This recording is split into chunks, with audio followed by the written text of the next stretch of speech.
Well, whoop-dee-doo. Hey there, cruel cats and cretins, and welcome to the Hairy Scary Countdown, hosted by me, your ever-loving horned red fuzzball, Cliff.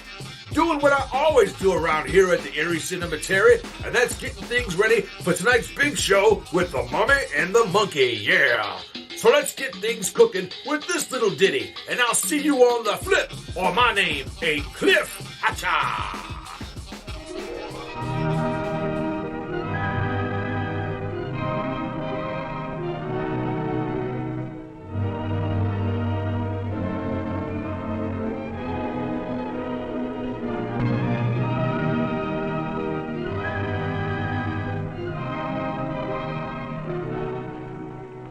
How to say no.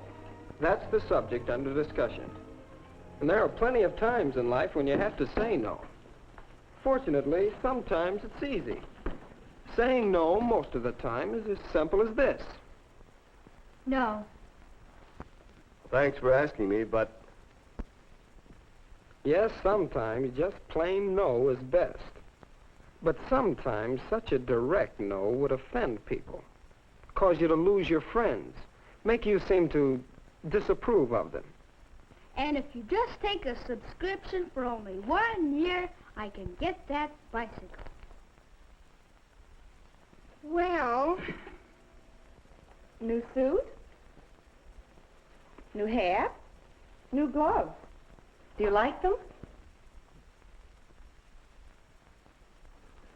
Well, we're through with that guy. Yeah. Too chicken to pick up some dames with us. You're coming, aren't you, Johnny? Well, how can you say no and still keep your friends? Now, that's quite a problem sometimes. Well, let's sit in on a discussion of that problem. Come in. Here's some of my friends. I think you'll find they have helpful opinions. I'd like to present Marty and Lucy,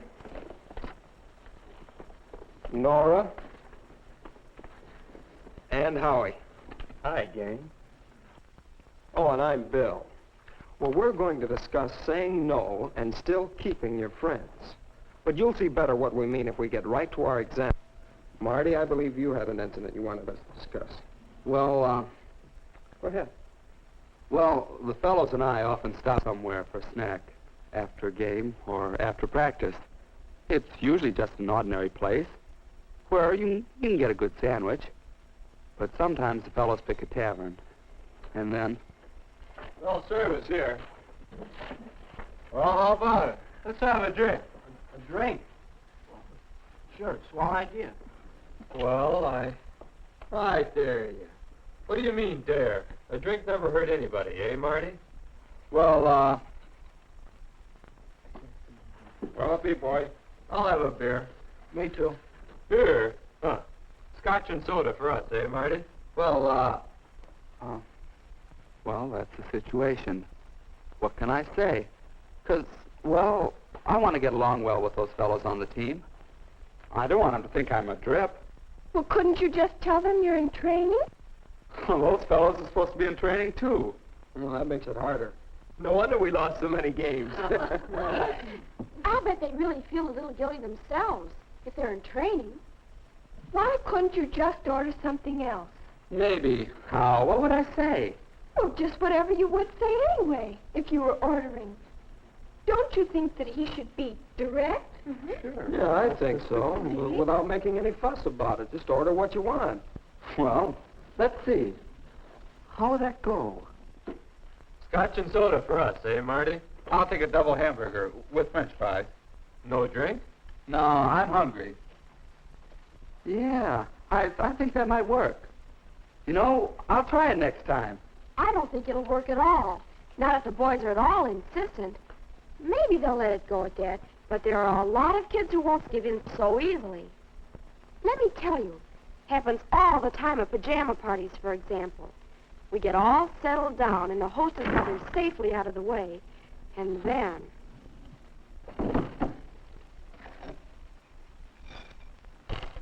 Boy, I'm dying for a smoke. How about you girls? Mary? Well, thanks. Nora? No, thanks. I got some gum somewhere. Light?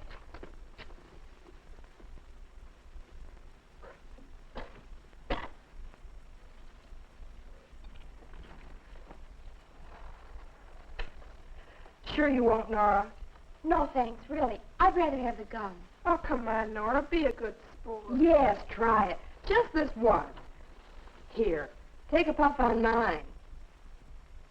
See what I mean? No just doesn't mean no to some people. Well, I don't think she's very much of a hostess.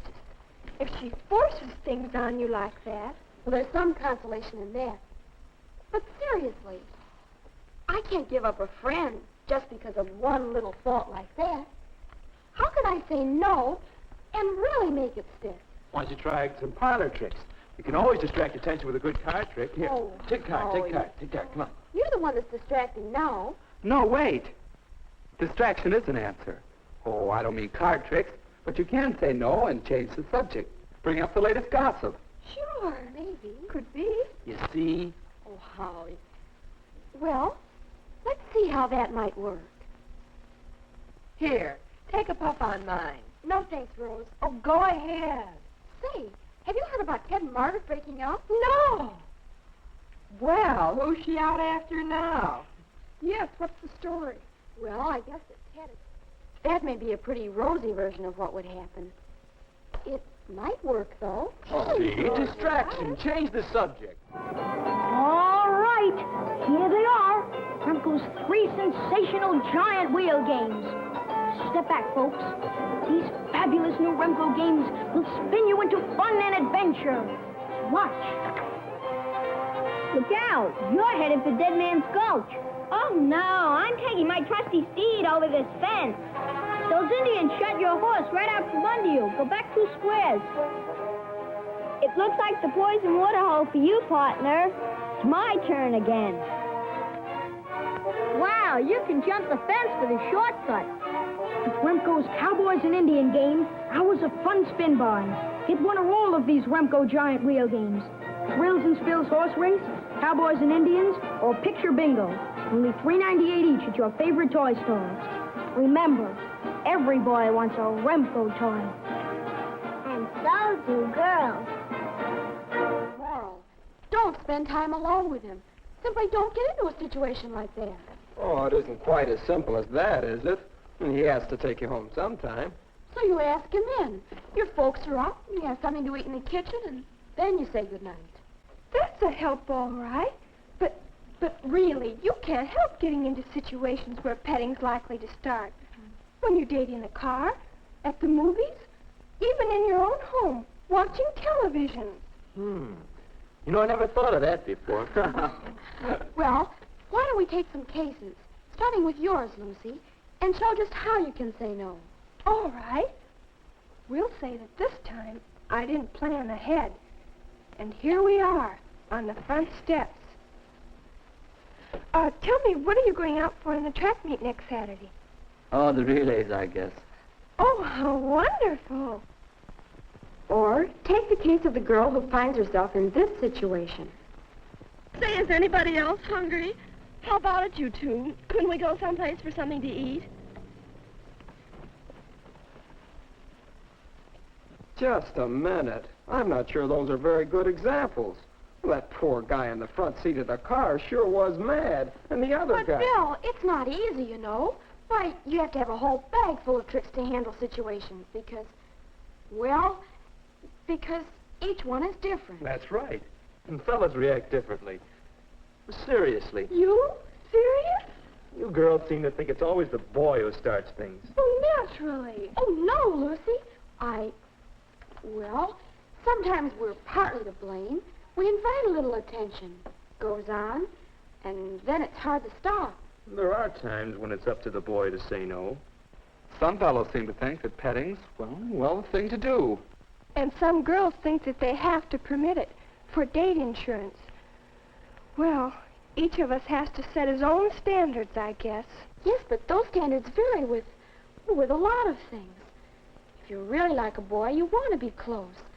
You want to hold hands, maybe a goodnight kiss, and so on. It's the and so ons that are troublesome. But, well, I think the important thing is to know yourself and your standards. Know when and how you're going to say no, but in advance. Even then, it takes all the ingenuity you have. Well, I think we've cleared the air a bit. And we've outlined some skills in saying no and still keeping your friends. I think we ought to list them again and review. Yeah, we better. Lucy? Try to avoid difficult situations. Howie? Distraction. Change the subject. Nora? Know exactly when you want to say no and be definite. Marty? And then say no. Friendly as possible, but still no. But don't be too preachy. Well, I think there are some good ideas here. What do you think? How about talking this problem over? It's worth some effort to learn how to say no and still keep your friends.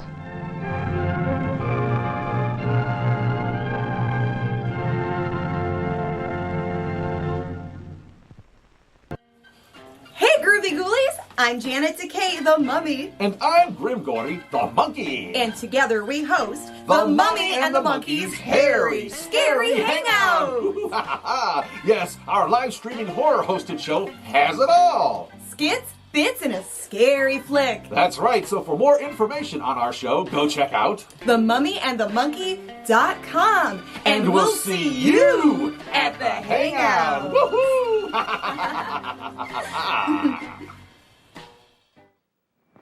What are you listening to? This Remco transistor radio I made myself. Want to listen? Gee, the ball game.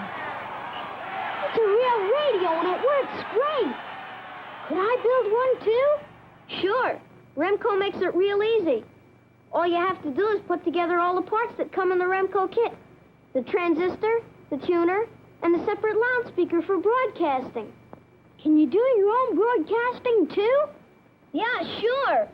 I'll do the announcing with this microphone while you work the radio. This is radio station REMCO, Remco, the do-it-yourself radio station. Oh, boy, we're radio engineers.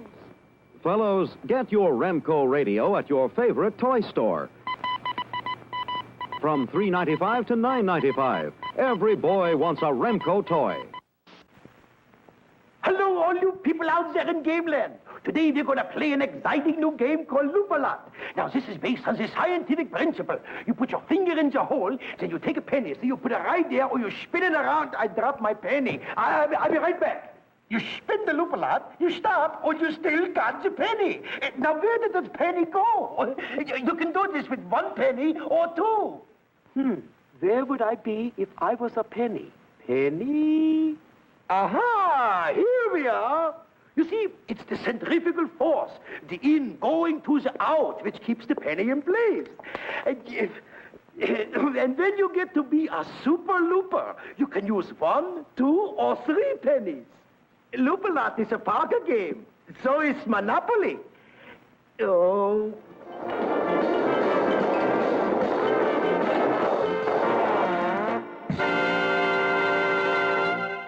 What you are about to see is bizarre, unsettling, and riveting.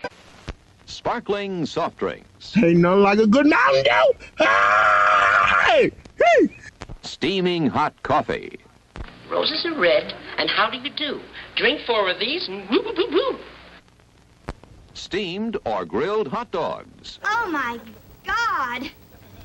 That is huge. Crispy hot fresh French fries. This is the best thing I have ever put in my mouth. How about a pizza? None better anywhere. Well, that's a wrap for the countdown. Now on with the show!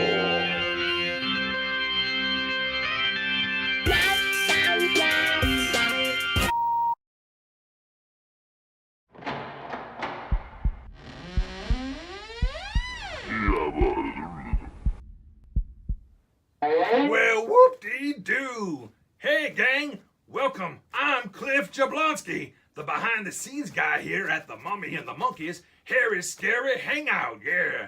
And I want to know one thing. Are you DTF? That's right, you know what I'm talking about.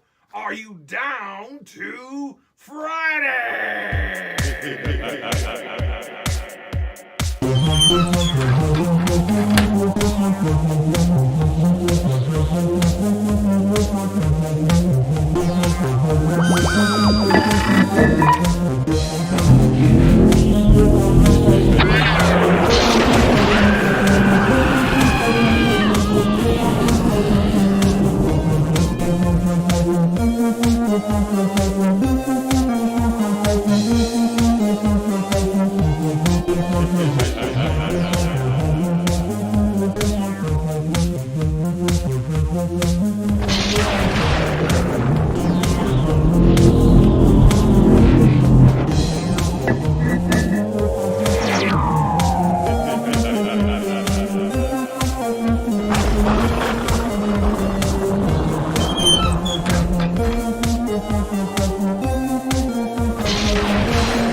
Hey! Happy Cinco de Mayo! And welcome to the Mummy and the Monkeys Harry Scary Hangout! Yeah! I'm Grim Gory. And I'm Janet Decay. That's right, and we're your hosts with the most for tonight's 199th episode of our live streaming horror hosted show, baby! Yes, 199 and we're feeling fine. But with you, Grim, every day is Cinco de Mayo. That's right. You know that, or Stinko, whatever the day it is. No, but it's Cinco de Mayo today, the 5th of May. Mm-hmm. We hope our Mexican friends out there are having a great Cinco de Mayo, and everyone's out there having fun and being safe. No matter who you are. Yeah, everybody can celebrate. Woohoo! I don't know if they can hear my special maraca bananas. Banacas. There we go. They used to be a breath spray, I think, back in the day. But anyway. La cucaracha. Boy, oh boy, we got a lot. Probably from all the popcorn I drop all over the floor. So we have a fun show for you tonight, gang. Oh boy, you ain't lying. Actually, not too shabby. Tonight's movie is a Bela Lugosi classic, quoting, in quotes, but The Corpse Vanishes. Where did it go? Who knows? It's probably like those really cheap funeral homes that people have their loved ones cremated, and they just stack them like cordwood in the back, shack, and give them a bunch of like cigarette ashes or something. I don't know. Oh wow! Well, I guess we'll find out when we watch the movie in a little bit. Yeah. We have some special shout outs out there. That's right. So we want to do a special shout out to John Thomas. Hey. He's a follower and fan. He watches the show. He runs a Facebook group called Jigglers, Rubber Monsters, and Figures. Oh yeah, I guess who belongs to that? Me. Yeah, a retro toy group, and Grim's in that retro toy group. Yeah. And then Kevin, I was at an estate sale yesterday, and I ran into Kevin. He says he watches the show. He doesn't catch it live, but he watches it like the next day. Oh. Because of his work schedule. Well, thanks for watching, Kevin. Yeah, so thank you, Kevin, and thank you, John. We have a prize giveaway tonight. Of course we do. We better. It's a special show. It's the eve of our 200th show, It is. Our 200th episode of the Harry Scary Hangout is next Friday. Wow. Cannot believe it. We probably even did a few more of those. I think we're off a couple, but that's okay. And we have some prize giveaways. We have more keychains from the stellar Tony Beller. He made these, remember the old Viewmasters? So there's pictures of Grim, there's pictures of me in there. Ooh. They're like little keychain, like a little mini Viewmasters. What the heck was that? So, one lucky winner will, actually, we could do 2 lucky winners at the end of the night. Did you hear that boom? Yeah, maybe it was, are you sure that wasn't you farting? I'm right here. That might be my uncle or something down the street. I don't know what that was. Wow. It's not the 4th of July yet. I don't know what that was. I don't know. Any hoozle.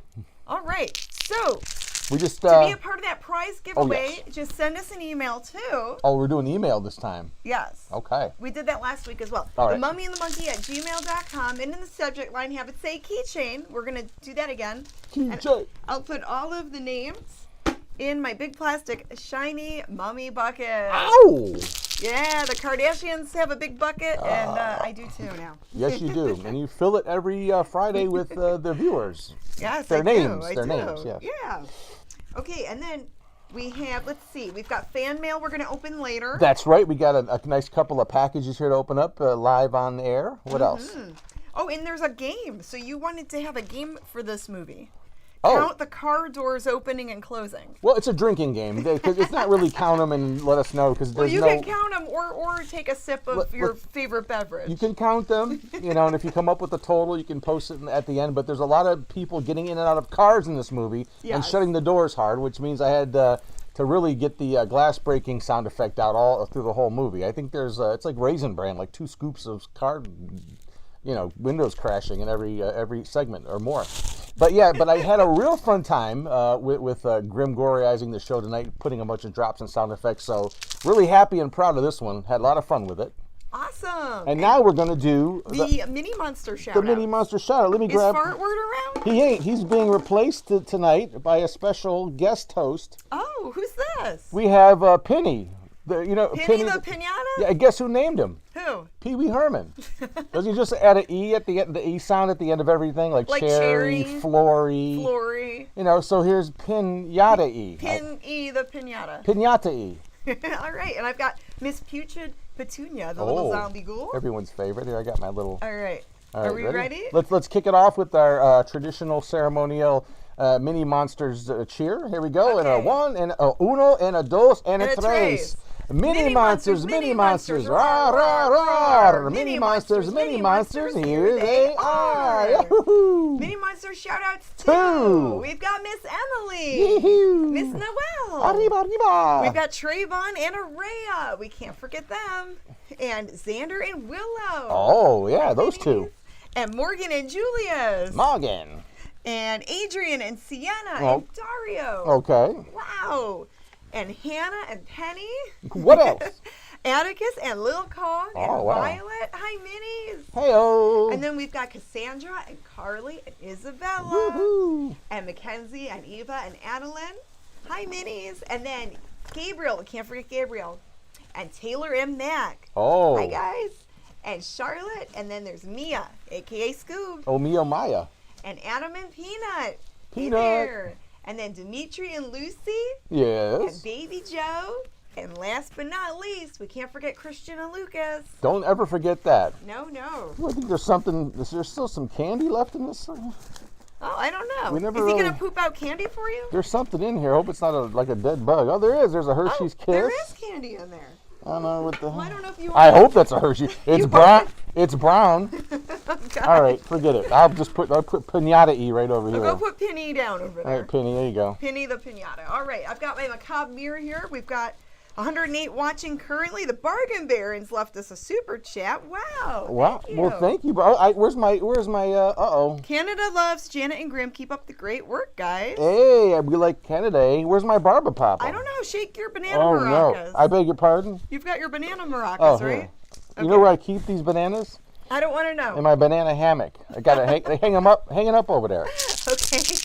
Magic Macabre Mirror. Woo! Magic Macabre Mirror. Tell me, who be here? Yeah. I see Linda and Rebel Ghoul and Amanda and Pastor of Puppets. Keith Martin, Tom O, Todd Andrews, Paul Buser, Dane Stotts O'Neill, James Muscarella, Grandpappy Keith, Raymond, Bone Jangler is here. The Bargain Barons are here. Bargain Barons. Gary Smith, John Biggins, Denise Toy Painter, Mark, Scott, Patrick Lord, Kirk Harrington, the SeaTac, the Shooks. We're all shook up. Ron Brunty. Sandra's here. Leo's here. Van Ciatros is here. Yay. And Ellen. We can't forget Ellen. All right. That's right. Awesome, guys. Well, yes, and I'm going to put these bananas away. I think Penny is ready for me to put these bananas away. Let's go, Penny. I'll put them right in there. There's one. Can you take two? Let's take it. All right, there you go. On your way there, Penny. Thanks. You know, those things are really handy. All right. Gosh, okay. And you know what? Here's a couple quick things, too, as you might notice in the bottom. I don't know what that would be, the left hand of your screen there. The other way. There we go. The Mummy and the Monkey is a Rhonda Award-winning show. That's right. We're the only show horror host show or any show in the world that's won a Ronda. Because the Ronda Awards wrapped up for all things horror. Yeah. And although we didn't win for favorite horror host, or thank you for voting, whoever did out there. Thank you for voting, and we congratulate all of the winners in all the different categories. That's right. We made honorable mention, which is great. You know, we're on the radar there, which is always nice to beat. But we still have our beloved and treasured Ronda Award. Oh yes, Ronda always, is here, and rest in peace to John Rogers, who made this and sent it in last year. And that's Rhonda, of course, is Rondo Hatton's estranged sister. And she's very strange. Yes, very estranged. She's very estranged. And another thing is that you may be happy to know that the Mummy and the Monkey's Hairy Scary Hangout is not affected by the Hollywood writer's strike. Oh, God, that's good to know. Because those are people that get paid to do things. And since we don't, it doesn't bother us. Yeah, so no worries there. Wait a minute. And it probably shows. We don't have Hollywood writers, all right? Oh boy, did it show. All right, gang, well, let's get into part 1. Ooh, I can't wait for this one. Of The Corpse Vanishes. Right here on The Mummy and the Monkey's Hairy Scary Hangout. Part 1, here we come.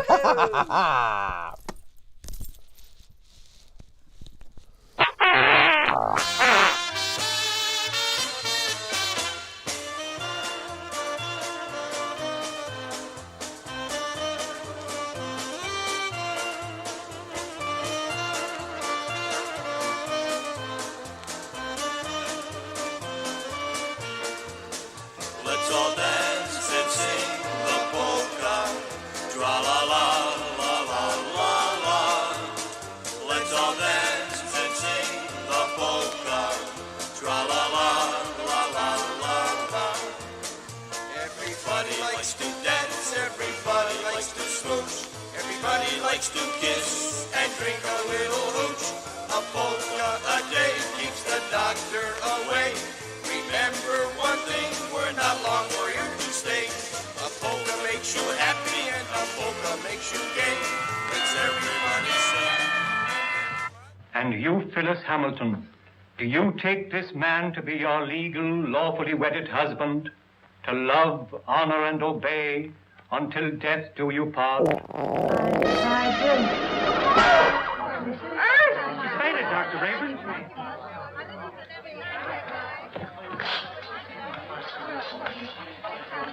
Take her into the anteroom. Yes, sir. You know you're getting chubby.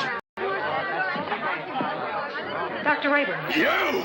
I'm Pat Hunter from the Chronicle. Please, this is no time for interviews. Shall I telephone for the ambulance? No. The undertaker. She's dead. Like, for real? Bring out your dead!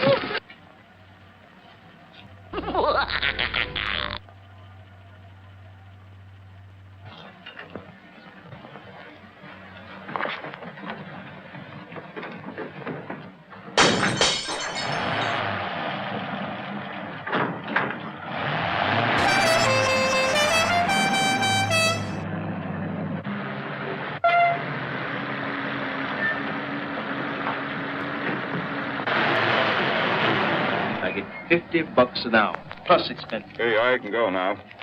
Is that all? Gee, thanks.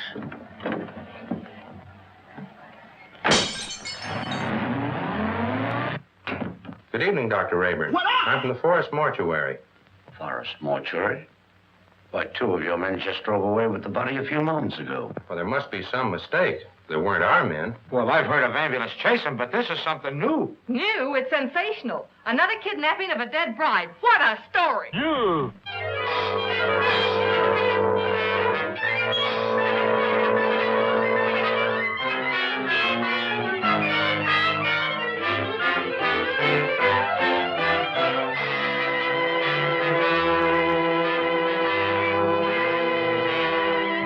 And a few minutes ago, one of the men who helped remove the body of the mysteriously dead bride was apprehended by the police.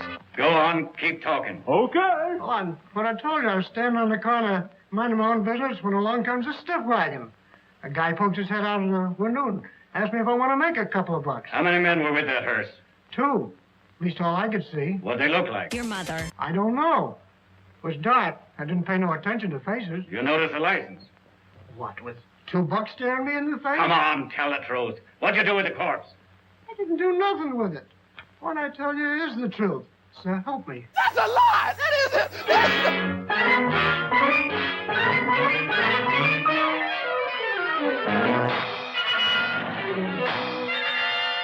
As District Attorney, Mrs. Wentworth, I assure you there won't be any trouble. You can proceed with the wedding as planned. Well, we want some assurance besides words. We want protection.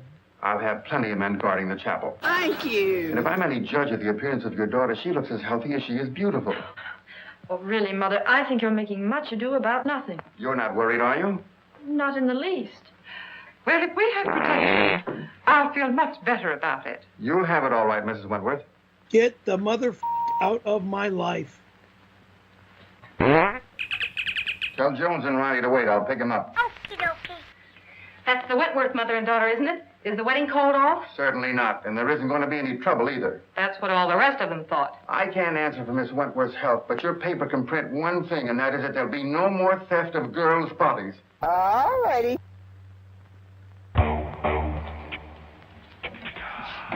Yeah. This'll get you and Sandy into the wedding, and I want plenty of photographs. Oh, don't worry, boss. I got enough film to cover the Russian front. Oh, Mr. Keenan, you promised to take me off the society column. Oh, quit beefing. You're getting a break. This is the most exclusive wedding of the year. What if the Wentworth girl drops dead, too?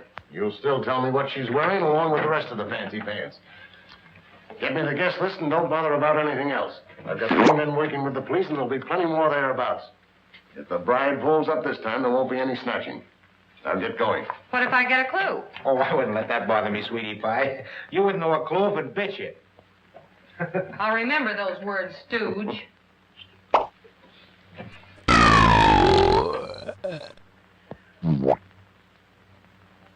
Why are you so nervous, Mother?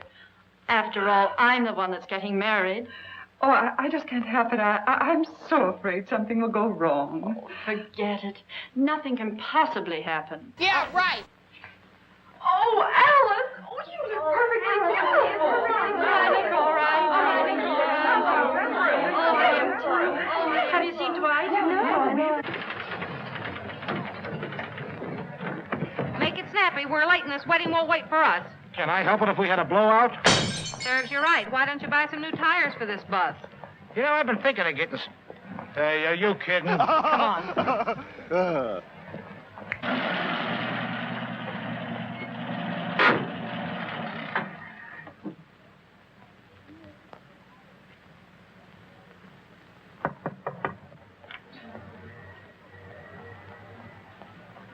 Oh, you again.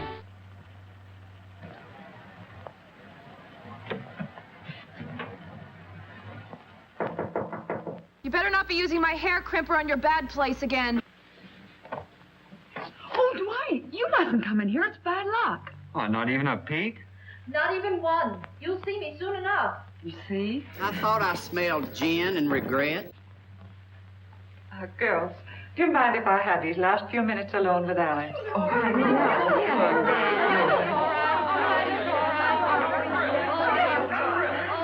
Oh, Mother, you're about to lose me. I hope not forever, dear. Oh, of course not. What are you talking about? Do you feel all right, dear? You know what I tried? What? Pristine. Pristine? Feminine hygiene spray. Oh, that's right. How do you like it? I like it. Lets you feel fresh, and it lasts all day. You're kidding. It really lasts all day? Sure. I use it every morning now. Pristine Spray Mist or Soft New Spray Powder. They both last all day. Oh, God. For Miss Wentworth. Oh, thank you. Stop. From Dwight, no doubt. Oh, wear this next to your heart, darling. All my love. Oh, brother. What an unusual orchid. Well, I never saw one like it before. It's lovely. It's beautiful.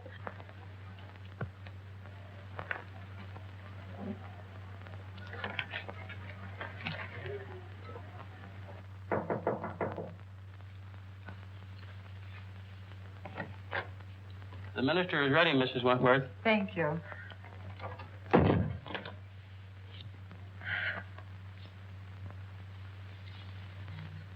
Say a little prayer, darling. Ski double bop moopy moopy doody doody.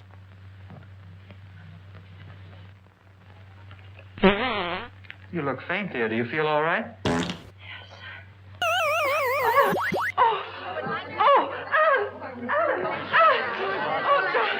Darling, are you all right? Oh, Alice, dear. It happened again. I just got the picture of the month. Oh, good for you. My, people come and go so quickly here.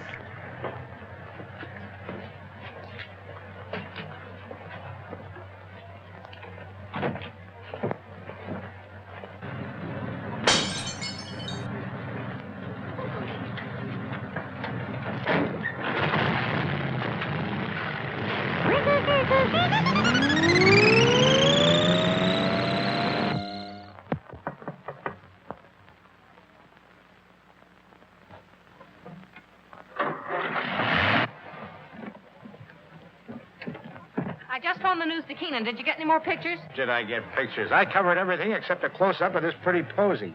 Why, that looks like the one the bride wore. What are you doing with it? Presenting it to you, sweetheart, as a token of my devotion. Take a smell. Who ever heard of an orchid with a scent? Well, that one has. Smell it! Maybe it's a clue. What a peculiar sweet odor. Yeah, make a swell romaine salad. Oh, good heavens. Hey, Pat, you're not going to pass out too, are you? No, I'm okay.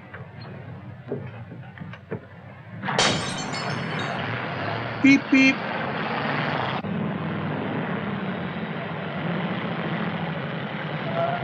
Hey!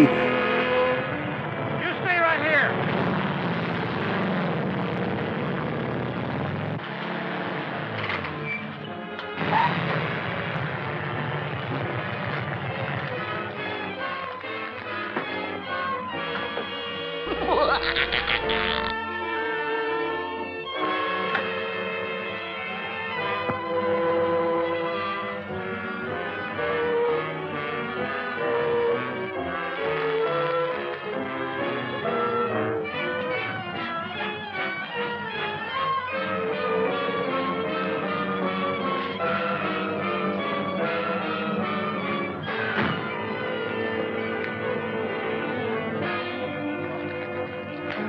What kind of a gag is this? No driver, no license plate. Maybe it isn't a gag. Maybe it's a decoy.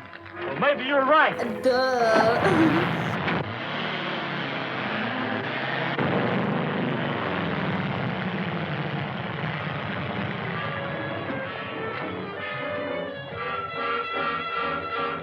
Calling all cars, calling all cars.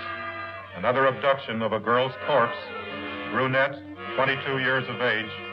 Stop and search all trucks and suspicious-looking cars. That is all. Burnside.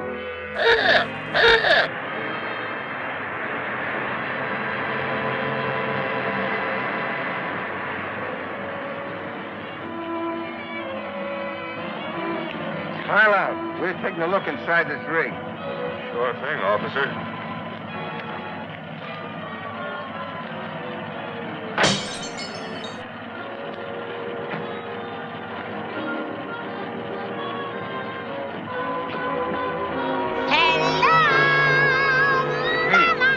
Corpse, all right, but not the one we're looking for.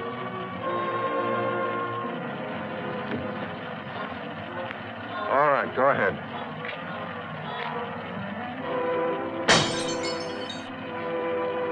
Change that headline to read as Wedlock Challenge. Then set up an editorial attacking the DA's office for playing marbles while some madman runs away with the bodies of dead brides. All right, Dean. Send me up the proofs right away. Mm-hmm. Oh, so it's you. Well, of all the rotten stories that have ever been turned into this office, yours takes the prize. No guest list, and we don't even know what the bride wore. She wore this orchid. Hunter, I have a great responsibility. I'm a public servant. Parents are calling the Chronicle frantically with tears in their voice, begging for news of their daughters. I have a daughter myself who's about to be married. Maybe she'll drop dead, too. But she won't drop dead from an orchid. I didn't say that. Well, then what are you talking about? Every one of the brides that died and disappeared were wearing one of these orchids. How do you know? Well, I checked. Look at these pictures. All right, perhaps it's a coincidence. It still doesn't spell anything. Then where did the Wentworth girl get this orchid? The bridegroom didn't give it to her. Perhaps a dozen people gave it to her. Her mammy, her pappy. No, they didn't either. I checked. Besides, this orchid has a peculiar odor. That's unusual. Well, if you think it's a clue, why don't you follow it up? Is that an assignment? It's a notice that you're through if you don't bring something in. Okay, Mr. Keenan.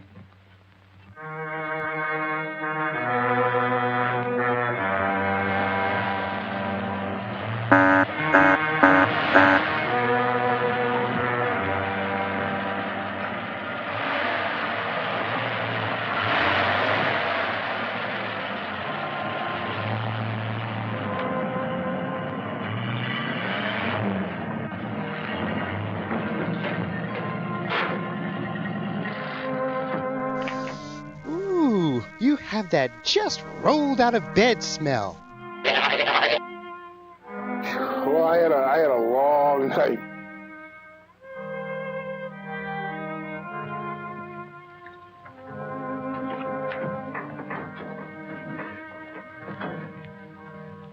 My little family.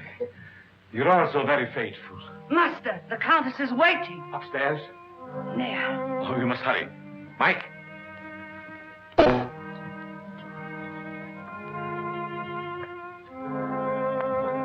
This looks extraordinarily bad.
Way back in 1876, on a sprawling 1,000-acre piece of land known as the Parmarosa, Grim Fartright, the head of the Fartright family and ranch foreman, was suddenly attacked by a gang of cutthroat cattle rustlers.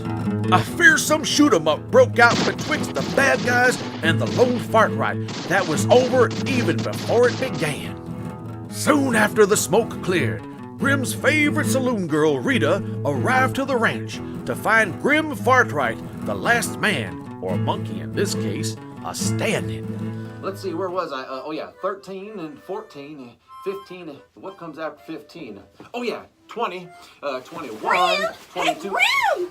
I heard all this shooting and commotion as I was riding up the trail. What in tarnation is going on up here? Well, howdy, Miss Rita. You done missed all the excitement. Why, I just took out a mess of the most roughest, toughest cattle rustlers you done ever seen. Yeah, let me tell you. And how you doing there, Missy? Well, how am I doing? Forget about that. How you doing? And how did you take out all them dastardly dudes with just that? Oh, little darling, it weren't nothing. Not only did I have this, I had my 6-shooter too, yeah. Oh, look, I think I see one moving over there. I got you little varmint, yeah. Oh, Grim, my hero. Oh, shucks. Oh, life is good here on the Parmarosa, let me tell you. Woohoo!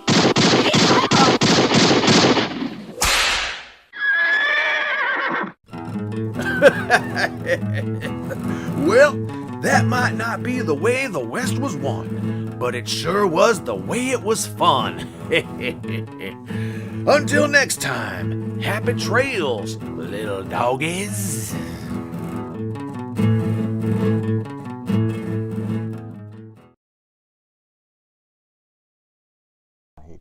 All right, here we go. Just like that, we're back. Hey, welcome back, y'all, to the Mummy and the Monkeys Hairy Scary Hangout. That's right, spending Cinco de Mayo with us. Yeah. That's right. You could be doing a lot of other stuff, but you decided to hang out with us, and we really do appreciate that. Yeah. And May the 4th was yesterday. Oh, yeah. May 4th, May 5th, every day. And we are having fun with the Mummy and the Monkey. Yeah, and every day is some sort of celebration, right? I guess. Yes, there's always a reason to celebrate. So, yeah, just being able to breathe this fresh Cleveland air. It's a reason to be alive. Woo! Perfect. Mm-mm. Fresh from Steelyard. Yes. Anyway, here we go. We are entering the second hosted segment of the show, and it's the one we hear the stomachs growling out there. So let's not delay any longer. Let's get to the snack toy segment of the show. That's right. It's time for the Mummy and the Monkey snack toys. New yummy snacks. Old movie facts. I did the first part. All right. Okay, so we have fan mail, and she sent us some snacks. So it's like a little bit of a combination, snack toy fan mail, right? Snack toys and fan mail, and there's more fan mail we're going to open a little bit later on. But these were sent to us from Rebel Ghoul, and let's see. So there's a box of, that looks like it's German. Katzenzugen. Can you eat German food on Cinco de Mayo? I don't know. Sure, you can eat whatever you want. I don't know. Yeah, why not? Okay, marbled chocolate. Ooh, okay. And then what's this one? Draken gets opening the chocolate. You open the chocolate. Okay. Spicy sriracha trail mix. Oh, and boy. It says zombie munch. It's a zombie spicy trail mix. I guess it's better than butt munch. Just one bite makes you feel alive. Wow. I bet. Or wish you were dead. One or the other. All right. Well, this is going to be super You going to try the zombie stuff? I'm going to try it. I won't try this one, though. No, that's not for us. Yeah, we'll give this to the cats later. Vital Cat freeze-dried minnows. Oh my gosh! There's little fishies in there. It's for the crypt kitties. For the crypt kitties. Yeah, we're not going to open that right now. No, we did. We made that mistake once when our Snack Master General, Greg, sent in some cat treats, and they were like salmon in like little foil packets. Oh yeah, and then the whole cemetery smelled of salmon. But the cats loved it. It smelled more like... We didn't so much. It smelled like a different kind of cat house that day. Yes. All right. Let's try this spicy trail mix here. And then I've got some facts I can share. Oh, wow. That is spicy. Yeah. See, do you know you're alive now? Oh, my gosh. Yeah. That's definitely, wow. Yeah, sriracha. It's philosophy in a bag, I guess. I don't know. It's like fire on your tongue. And while we do this, you can discuss what you're eating in the chat. Snacking on for tonight's... what are you guys snacking on? Extravaganza. Ooh, one more bite and then I'll get to the facts. Ooh, look at these things. Okay. These look like little sardines or something, but they're not. Wow. These are like double, triple sealed. They're good, but they're hot. Hot. Well, it does warn you. It did warn you. Okay. Tonight's movie is The Corpse Vanishes from 1942 by Monogram Pictures.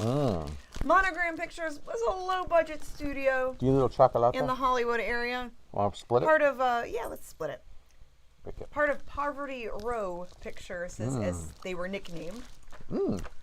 And Bela Lugosi is, of course, the mad scientist, the mad doctor in this. He plays Dr. Lorenz. Dane Stotzer with the $10 super chat. Thank you, buddy. Thank you, Dane Stotzer. You and Linda. And everyone knows Bela as being Dracula. He was in the 1931 Universal Dracula. He was also a stage actor for a long time before moving over to the United States. He was typecast, though, because he was Dracula and because of his thick accent, he was always cast. Beg your pardon? Later. What was thick on him? His accent. Oh, okay.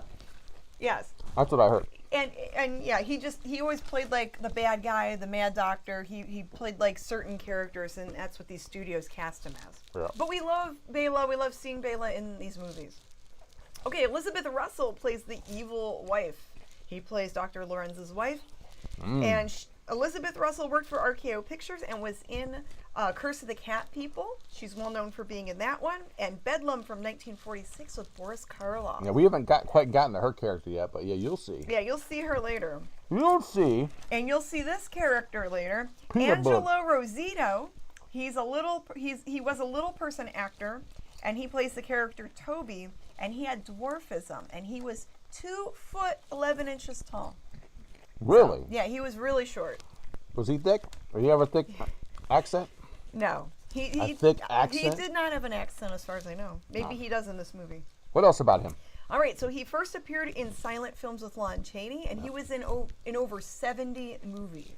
At the same time? Not at the same time, but he often was cast as like... a giant person. No, like a monster, a gnome, like, you know, they kind of, you know... He was well known for being in 1932's Freaks. Do you guys remember that movie, Freaks? So he was one of the little people in Freaks.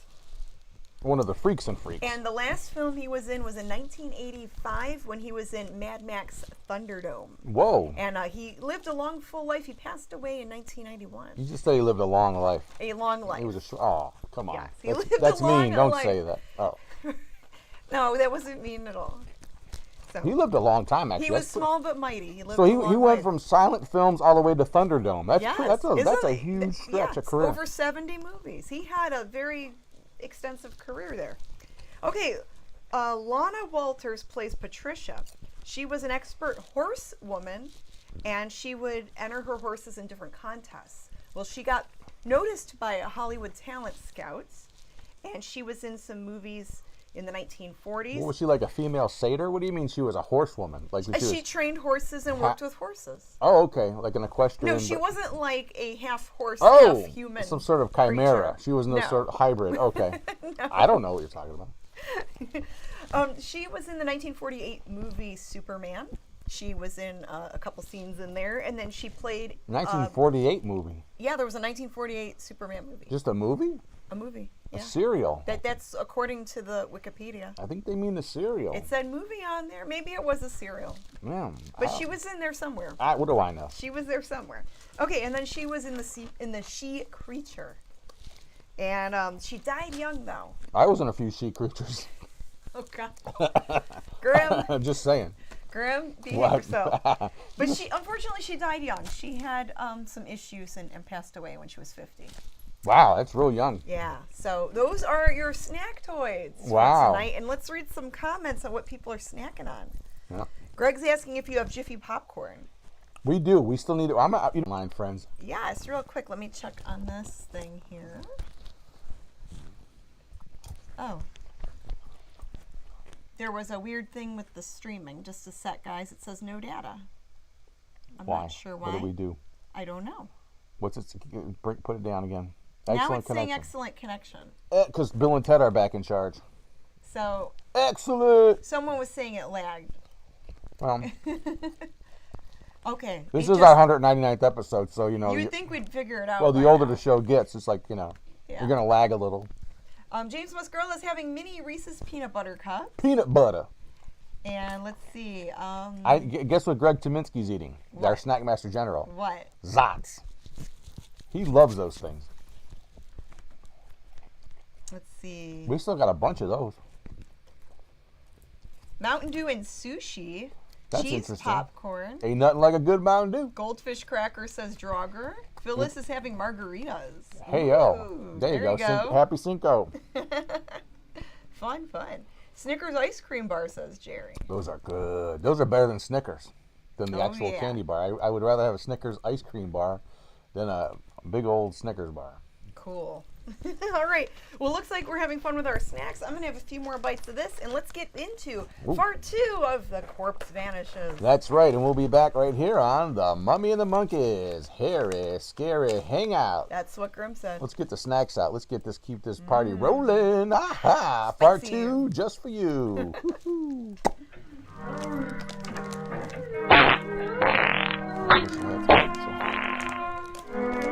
Here come the circus act.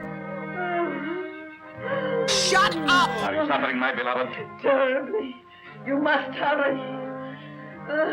I'm so sorry that I was detained. Please forgive me. You loiter and waste time while I wait here dying. Dying. Courage. I will not let you die. Better death than agony like this. Look at me. Look at me. Calm yourself, my dear. Now, will you hurry? Stop rushing me!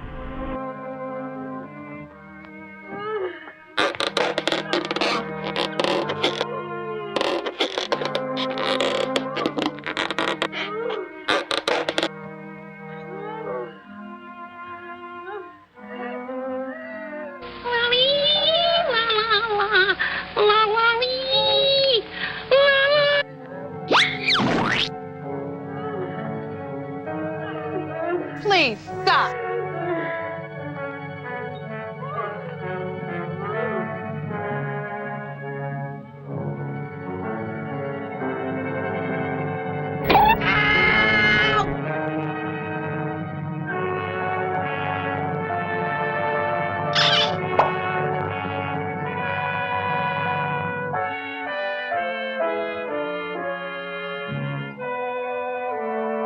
Ain't nothing like a good Mountain Dew. Hey! Hey!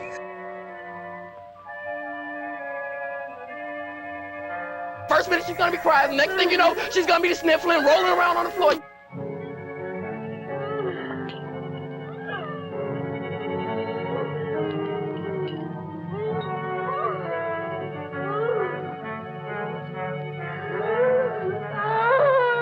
Courage, my dear, courage.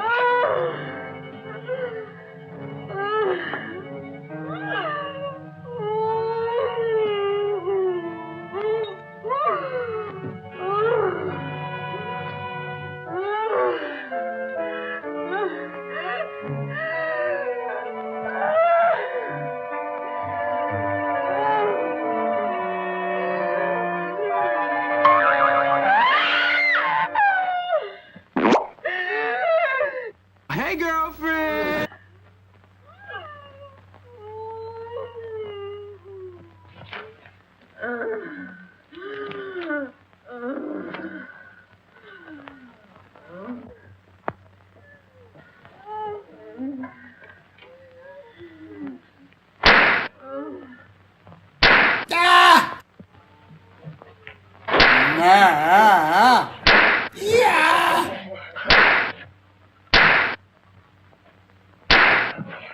Don't you slap me no more. We clear on that? Why do you beat my son so hard? Because he's a beast, an animal, and someday I shall have to destroy him. My poor son, why was he ever born? I don't know!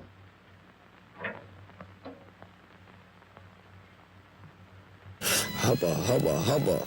Big girl. Can you bear to look at me now? Of course.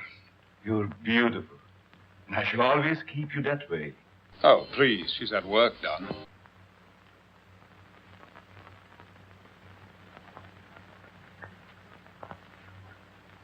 Will she live? As long as she can be of any use to us. She's pretty. Very young. All of them must be. Come, my dear. Look after the girl, Paga. Yes, master. I'm going back and clean the crackers out of my bed. I'm expecting company.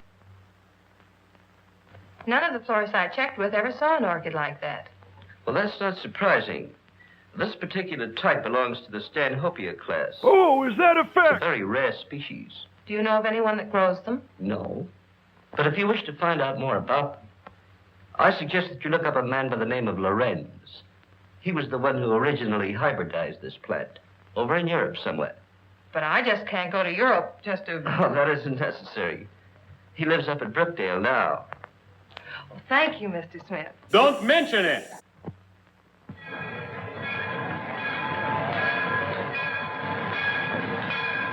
Looks like that box got a coffin in it, Jet. Sure does. For Professor Lorenz. What do you suppose he wants with a coffin? Search me. He's such a strange, spooky guy. The further I stay away from him, the better. Me too. I'll take charge of this. Go ahead, take it away. Glad to get rid of it.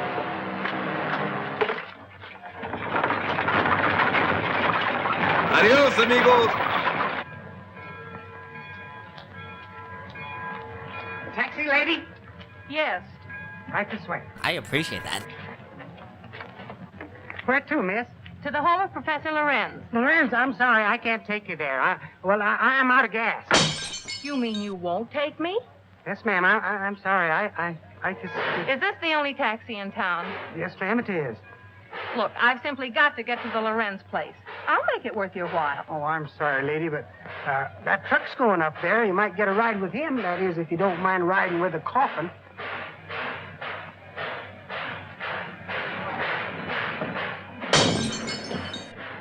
Would you give me a lift to the Lorenz place? What do you want to go there for? To see the professor. Does he expect you? No, but Then we can't take you. You dick!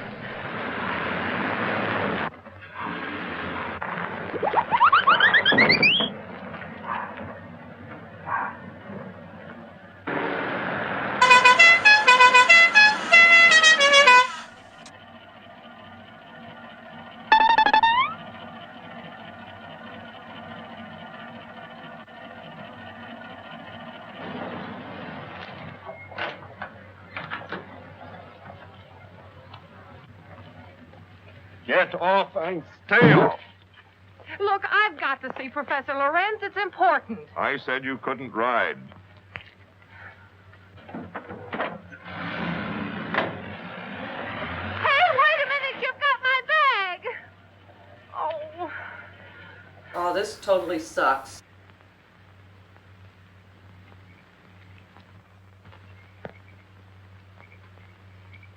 How far is we finna walk, baby?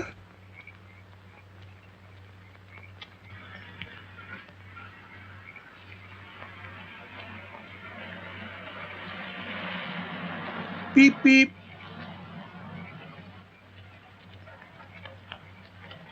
Would you mind giving me a lift? Well, certainly not. Where are you going? I'm trying to get to the home of Professor Lorenz. Well, you're in luck. That's where I'm going. Get in. Thank you.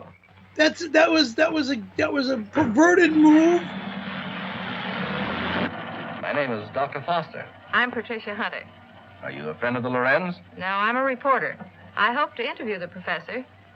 You're his doctor, I presume? Well, not exactly. Lorenz is a doctor himself, but he has no license to practice. I've been working with him. We're trying to find a cure for his wife. Really? Oh, I see. What type of people are the Lorenzes? Stupid. You'll find them very interesting.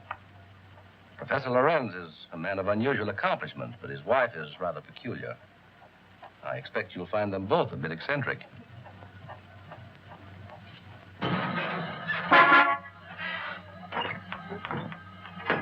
How do you do?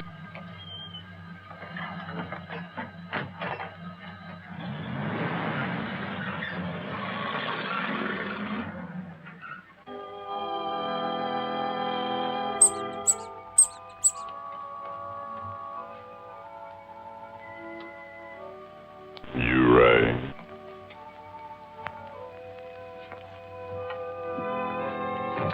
Toby, tell your master I'm here.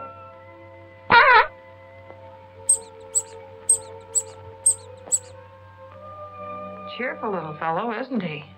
I told you they were eccentric. I'm inclined to believe you.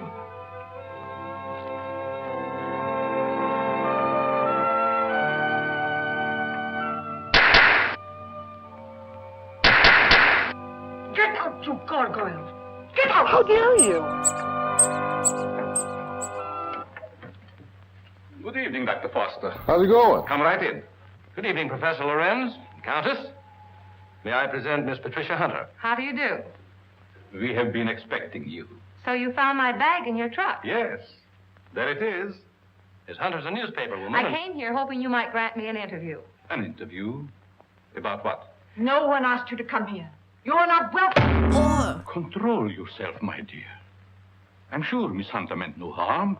Please forgive my wife. She's not well. Come, you had better retire. Pardon my French, but you're an asshole. So that's what you call being eccentric. Well, I have another name for it. I cannot like that girl. She is here for no good. We have nothing to fear. Get me a bromide and put some gin in it. I'm sorry, Professor, if we're intruding. Not at all, Dr. Foster. This is our evening for work. Please, be seated. Thank you. What do you wish to interview me about? Orchids. Orchids? Yes, I understand that you're an authority on the subject. No, that's the first time I heard that. They were once my hobby, but I haven't grown any for several years. Which species are you interested in? A very rare one of the Stanhopea type. A horticulturist told me that you're the original hybridizer of it. Have you ever seen one? Yes, I have one in my bag. I'll show it to you. Where did you get it? Burger King. Oh, a friend of mine gave it to me. You see, I'm doing an article on orchids for my newspaper, and I thought that you might be willing to supply me with some special data. I'm sorry I can't spare the time tonight, Miss Hunter. You see, I have very important work to do with Dr. Foster. I understand. If your interview can wait until morning, I'll drive you back here then. If that's agreeable to Professor Lorenz. Well, it's quite agreeable, but I would suggest that you both stay here as my guests. Thank you very much, but I prefer going to a hotel. Just as you wish.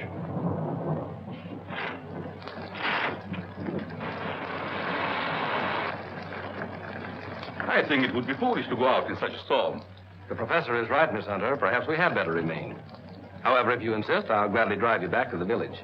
I'm afraid that would be an imposition since you've so much work to do. Damn right. Thank you, I'll stay. Toby will show you to your rooms. Toby, take up Miss Hunter's bag.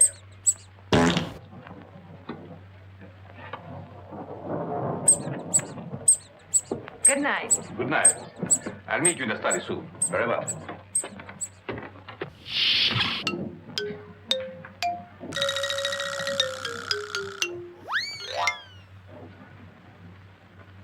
Why did you ask her to spend the night here? It's none of your business, pal. A very special reason.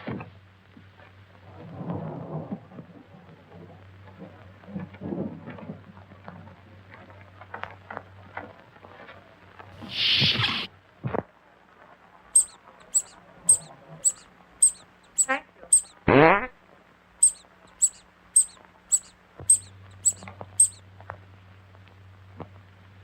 I guess you sleep very good. Maybe.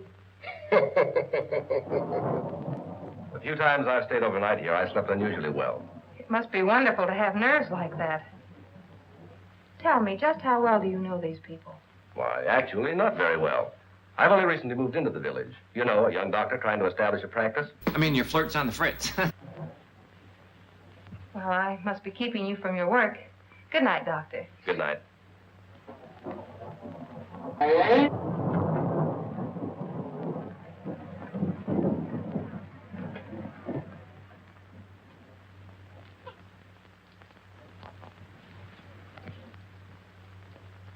What do you want? Yes, you are beautiful. How did you get in here? So young. Such lovely skin. What's wrong with you? Sometime you too will be a bride.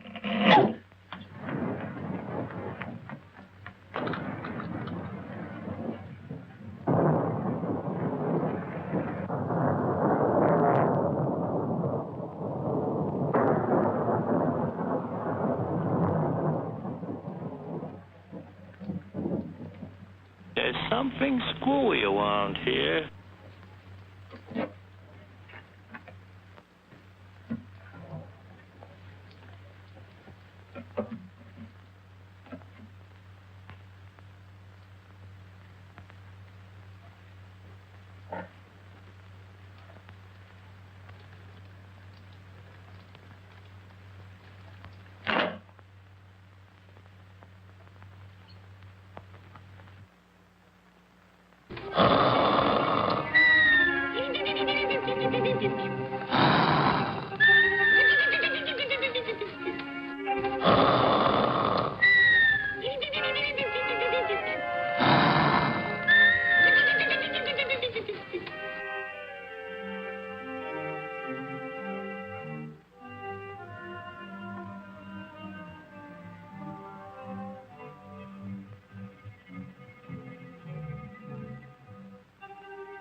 Why didn't you take a picture? It'll last longer.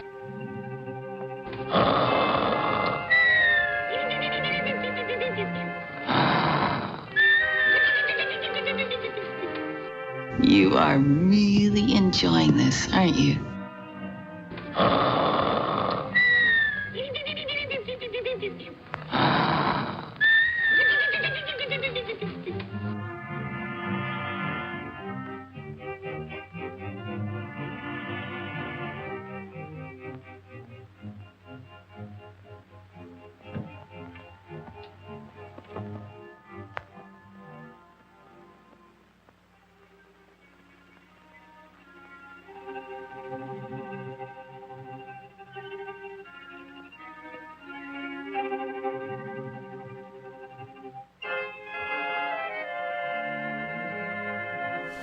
Hey, Groovy Ghoulies! My name's Rob. And I'm Karen. And we're the Bargain Barons, and we love running around our city to different garage sales and estate sales looking for antiques and collectibles.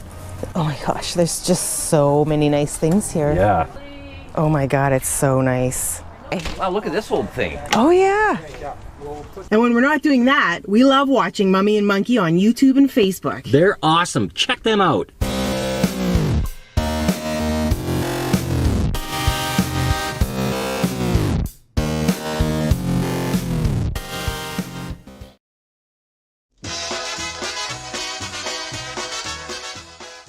Hey, Stasha, get your dupa in gear. We're gonna be late. The RTA bus is coming to take us to the zoo. Come on.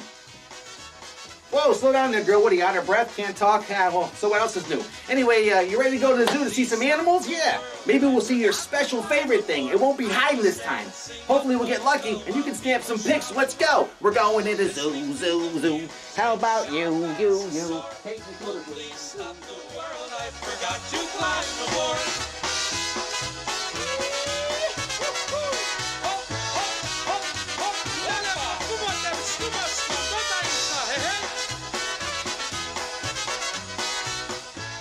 Holy pierogies! It's gonna be a fun day here at the zoo today, huh, Stasha? Now, I know what you're here to see special, but we're gonna save that for last. Right now, let's say we go see them elephants, huh? Whoa, come on, let's go. Please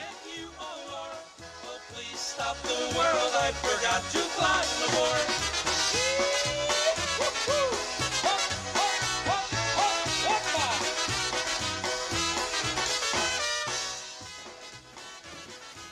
Hey, hey, Stasha, get over here. You gotta come on, hurry up. Come on, quick. You ought to see this. Oh, look how cute. I'll teach the whole wide world to sing a little song, hoping that someday focus be restored. Well, please stop the world. I forgot to climb the board.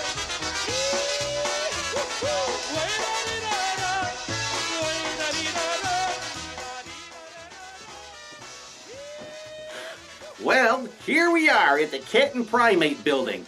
Now, all the mother critters were great to see here at the Cleveland Zoo, but you know what? The thing that you love the most, Stasha, is right here. So let's say we go find them. Come on.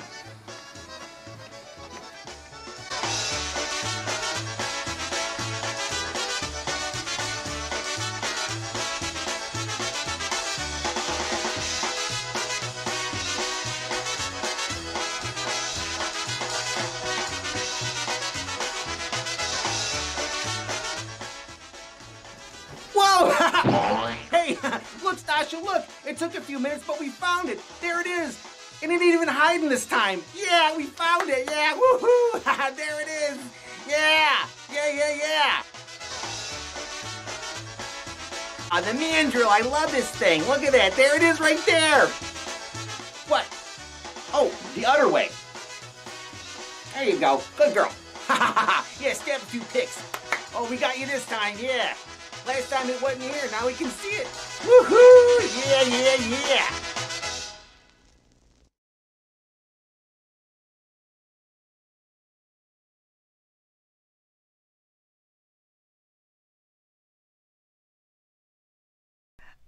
I think that's the stupidest skit we've ever done. Well, no, I don't think it's the stupidest one, but it's definitely one. It's definitely one of the stupidest. There's a story behind that one actually, but I kind of liked that one. I thought it was a fun use of a bunch of footage that was shot at the zoo. Yes, it was a great way to recycle zoo stock footage. And I think in the middle of our visit, we were like, hey, we can maybe turn this into an opportunity to do a Stasha skit. So we. I was inspired by that drill just sitting in the window there. And yes, Stasha got to go see the man drill. And it was really kind of in that area. It was in that exhibit. Yeah, so I thought, well, how weird is that? Unless someone was trying to be funny, maybe someone else. But anyway, we completed the circle there. Anyway, welcome back everyone to the Airy Scary Hangout. Yes. You're watching tonight's monster movie, if you want to call it that. The corpse vanishes. It vanishes. It goes somewhere we don't know. Yeah, we don't know where it went.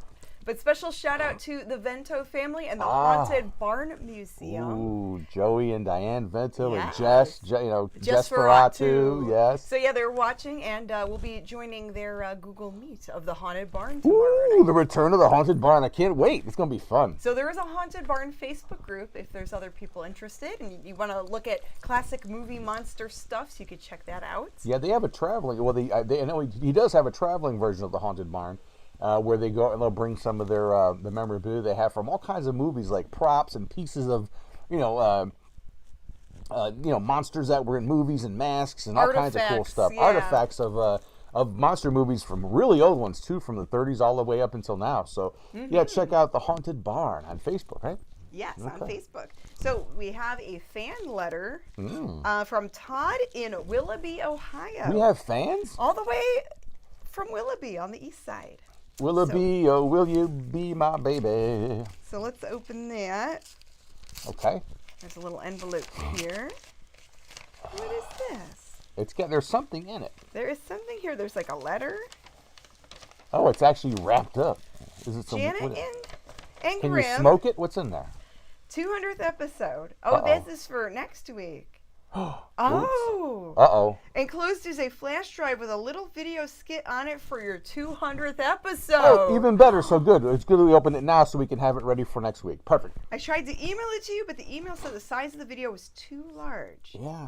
Ooh, Wow. That's going, out of your way to but thank you so much. Thank you, Todd. Very cool. Well, this is a surprise then. We will have to air this next week. That's right. And if you want to, okay, so a couple things. We'll put our web address up or our email up again.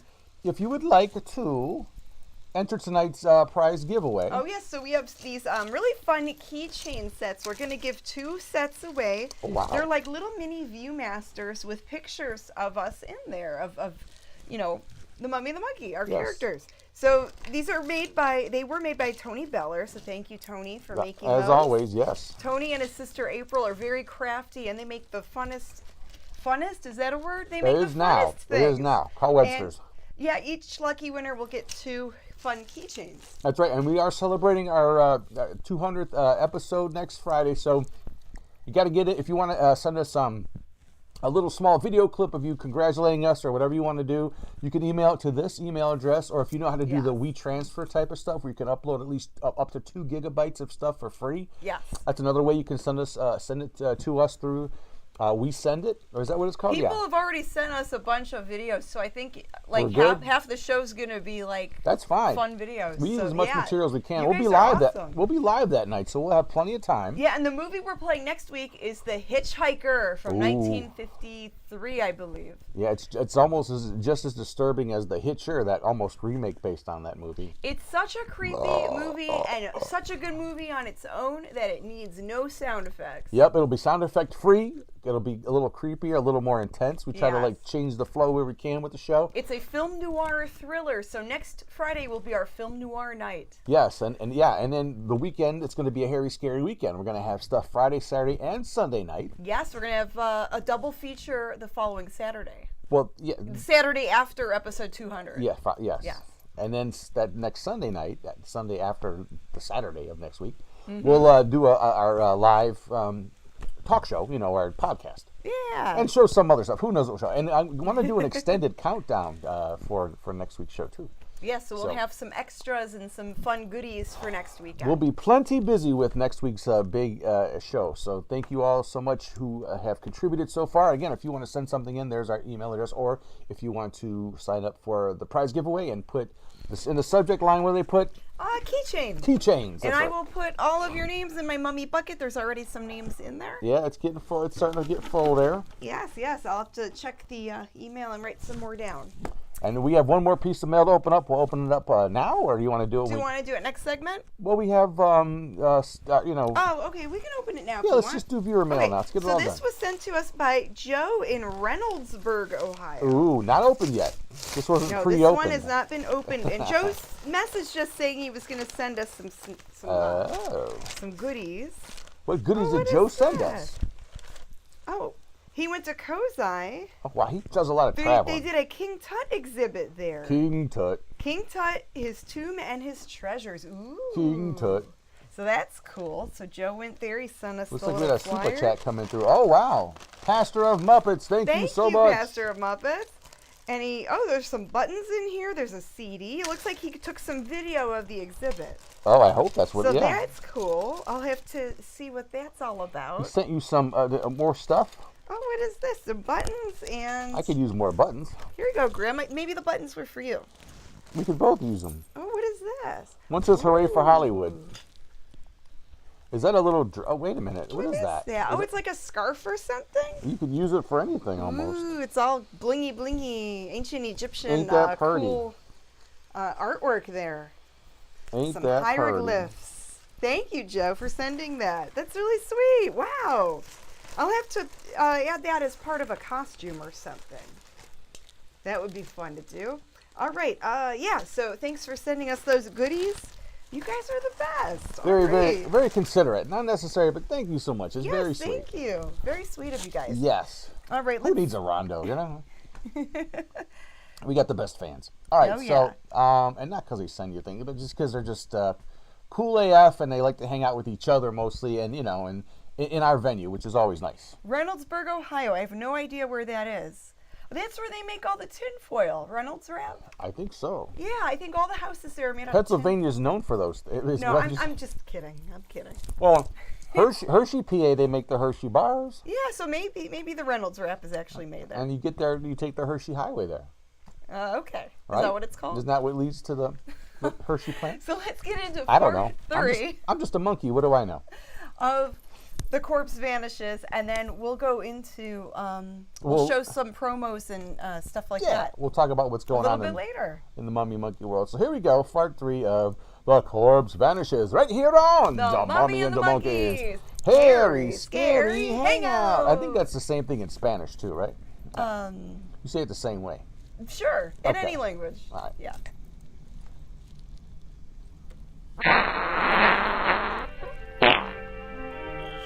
Hey! What's this lying around?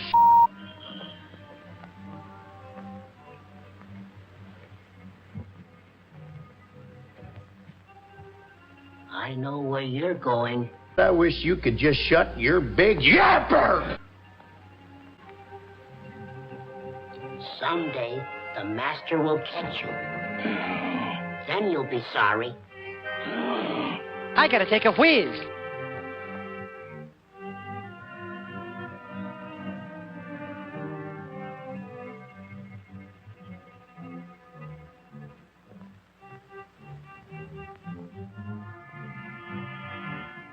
Oh no, I want nothing to do with your voodoo.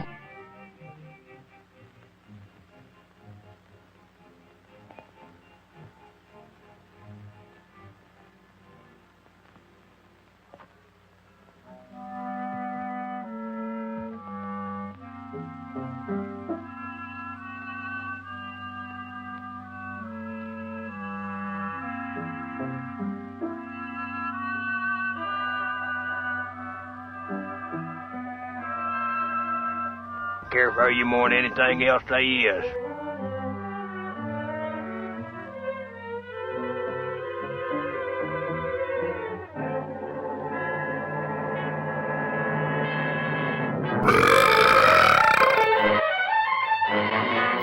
Good Lord, you scared me!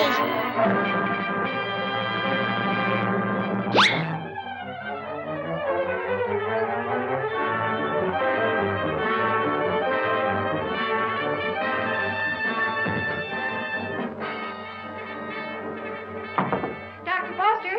Dr. Foster! Oh, yes. Go away, Baton! Dr. Foster! Dr. Foster! No!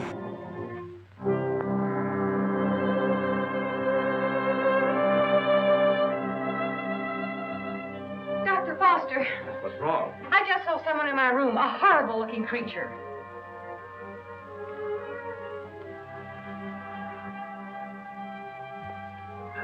He disappeared back there.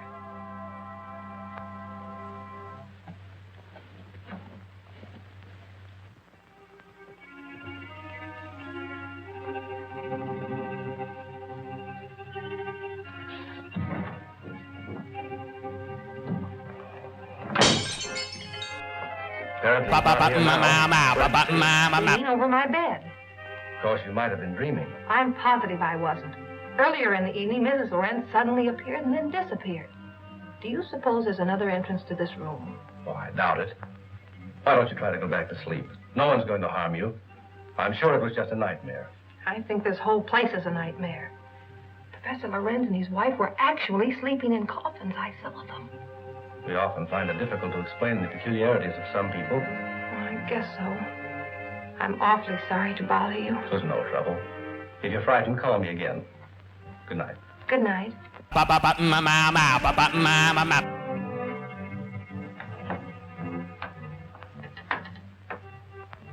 What is the trouble? The angel. He has disturbed our guests. Always the angel. He is a menace to us. Yes. I think the time has come to dispose of him. Uh-oh. Oh! Sir.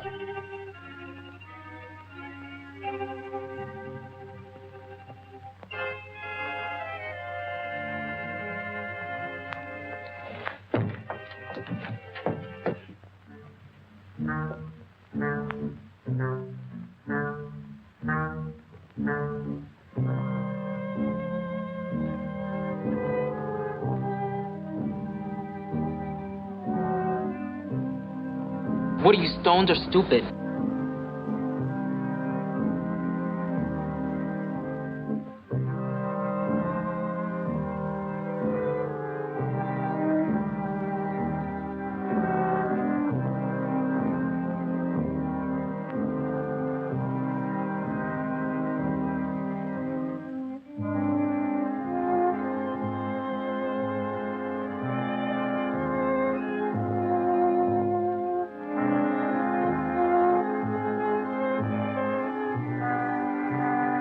This is the best thing I have ever put in my mouth.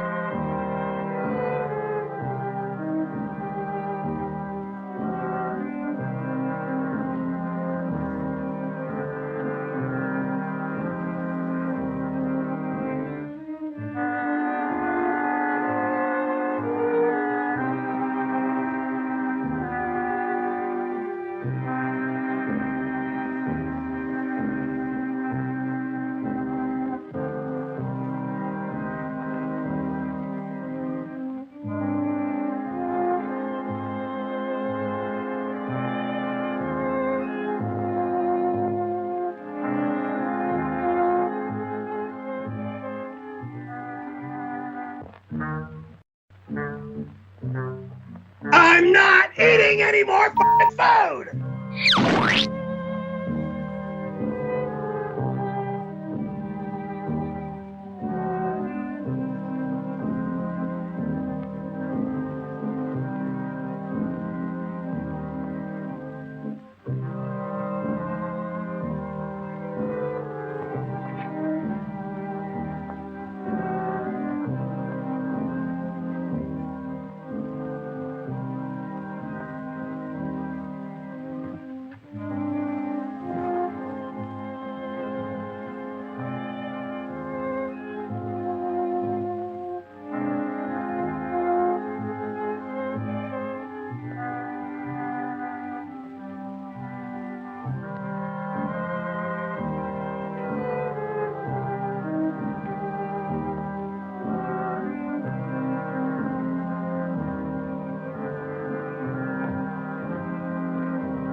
I got a girlfriend.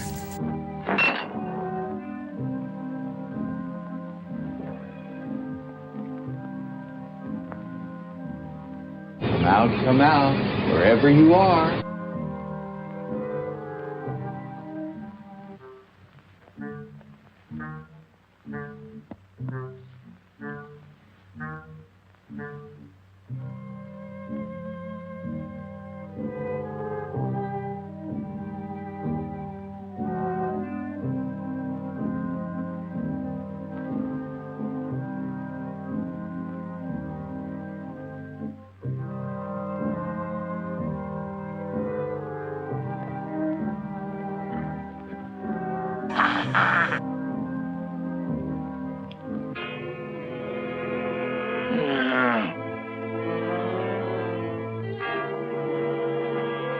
Don't be afraid, Angel.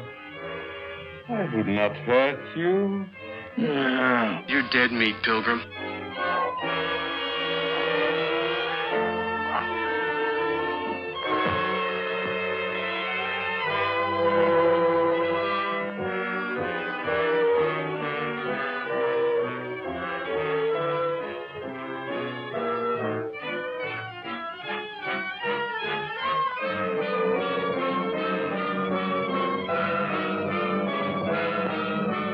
It was terrible. It was just terrible. I'll never get over it as long as I live.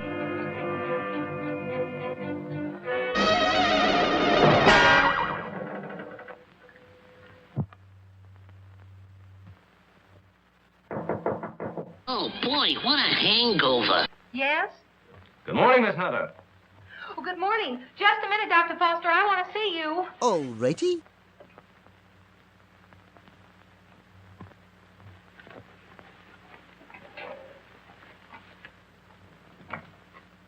Oh, I'm sorry. I thought you were up. Up? I've been up all night with dead people.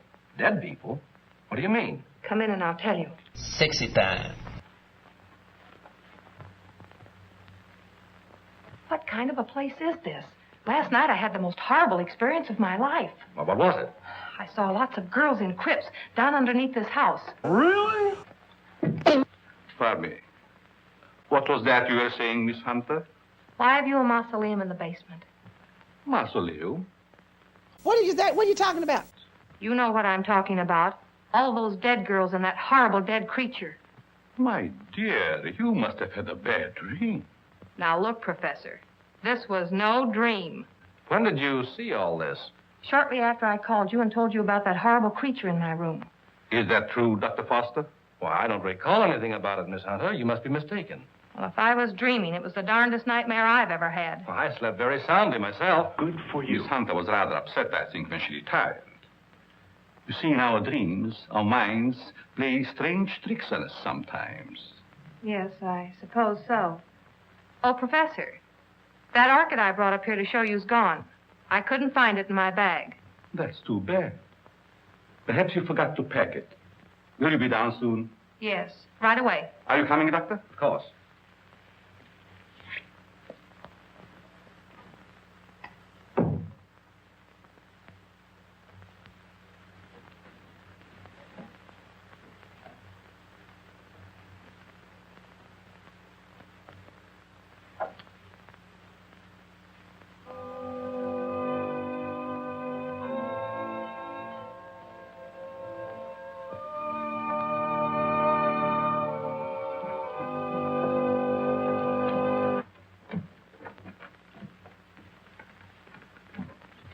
Shall we go into breakfast? No, thank you. I've got to get back to the city. Will you drive me to the station, Dr. Foster? I'll be glad to. But what about the interview? Well, that'll have to wait until some other time. I just remembered an appointment at the office. So I've got to catch the next train. You'll excuse me, Countess? Yes, I will excuse you. Oh, Professor, do you also make a hobby of collecting coffins? Why, yes, in a manner of speaking. I find a coffin much more comfortable than a bed. You got screws loose, Many people do so, my dear. Is it so strange that I accept one while waiting for eternal rest? No, I suppose not. Well, thank you for your hospitality. Goodbye. I trust we will meet again. It has been so nice meeting you.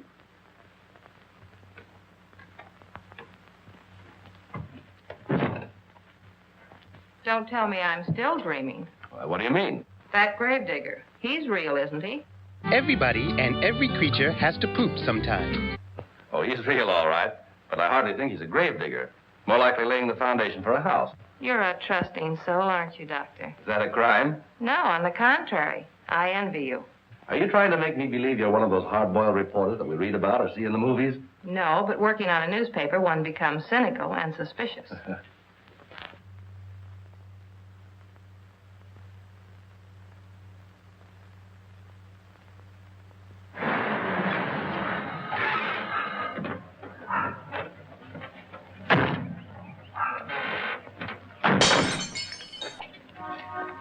enjoyed meeting you, Miss Hunter.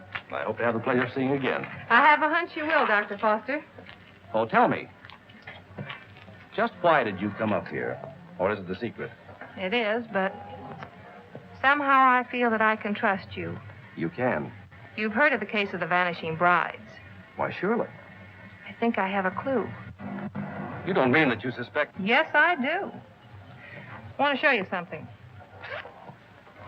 What are these? Use condoms and towels. Why, they're orchids, of course. You bet they're orchids. And they didn't grow in my dreams. They're exactly like the one that disappeared from my bag. Where did you get them? I found them on the floor beside my bed this morning. The person who came into my room last night must have brought these with him. That seems like a logical explanation. There's no question about it. Honestly, Doctor, don't you remember meeting me in the hallway last night? No, I don't. And if I did, I must have been asleep. Either that or you were hypnotized. Yes, that's quite possible.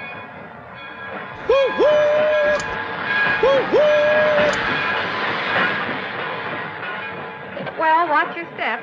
And if you discover anything, phone me. That's a promise. Goodbye. Not goodbye, au revoir. Arrivederci. Hasta la vista. Adios. Adios, muchachos, caballeros. Will you get out of here?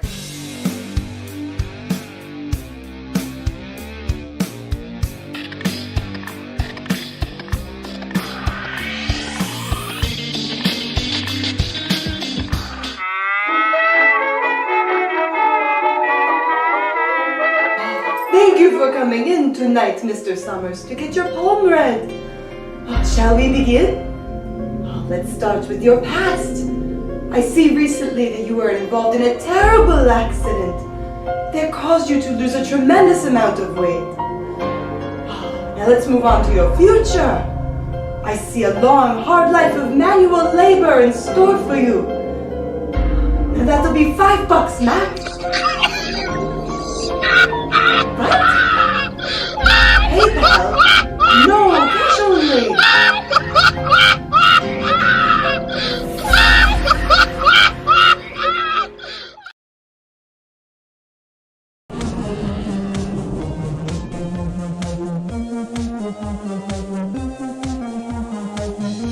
Go. Magic McCopier. Magic McCopier. Tell me. Who be here?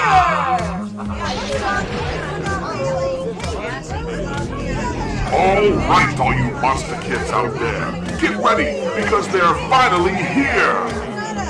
It's the Mummy and the Monkey Limited Edition figurine set!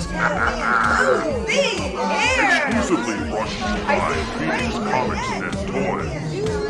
And don't forget to watch Mummy and the Monkey's Hairy Scary Hangout, Friday nights at 10 p.m.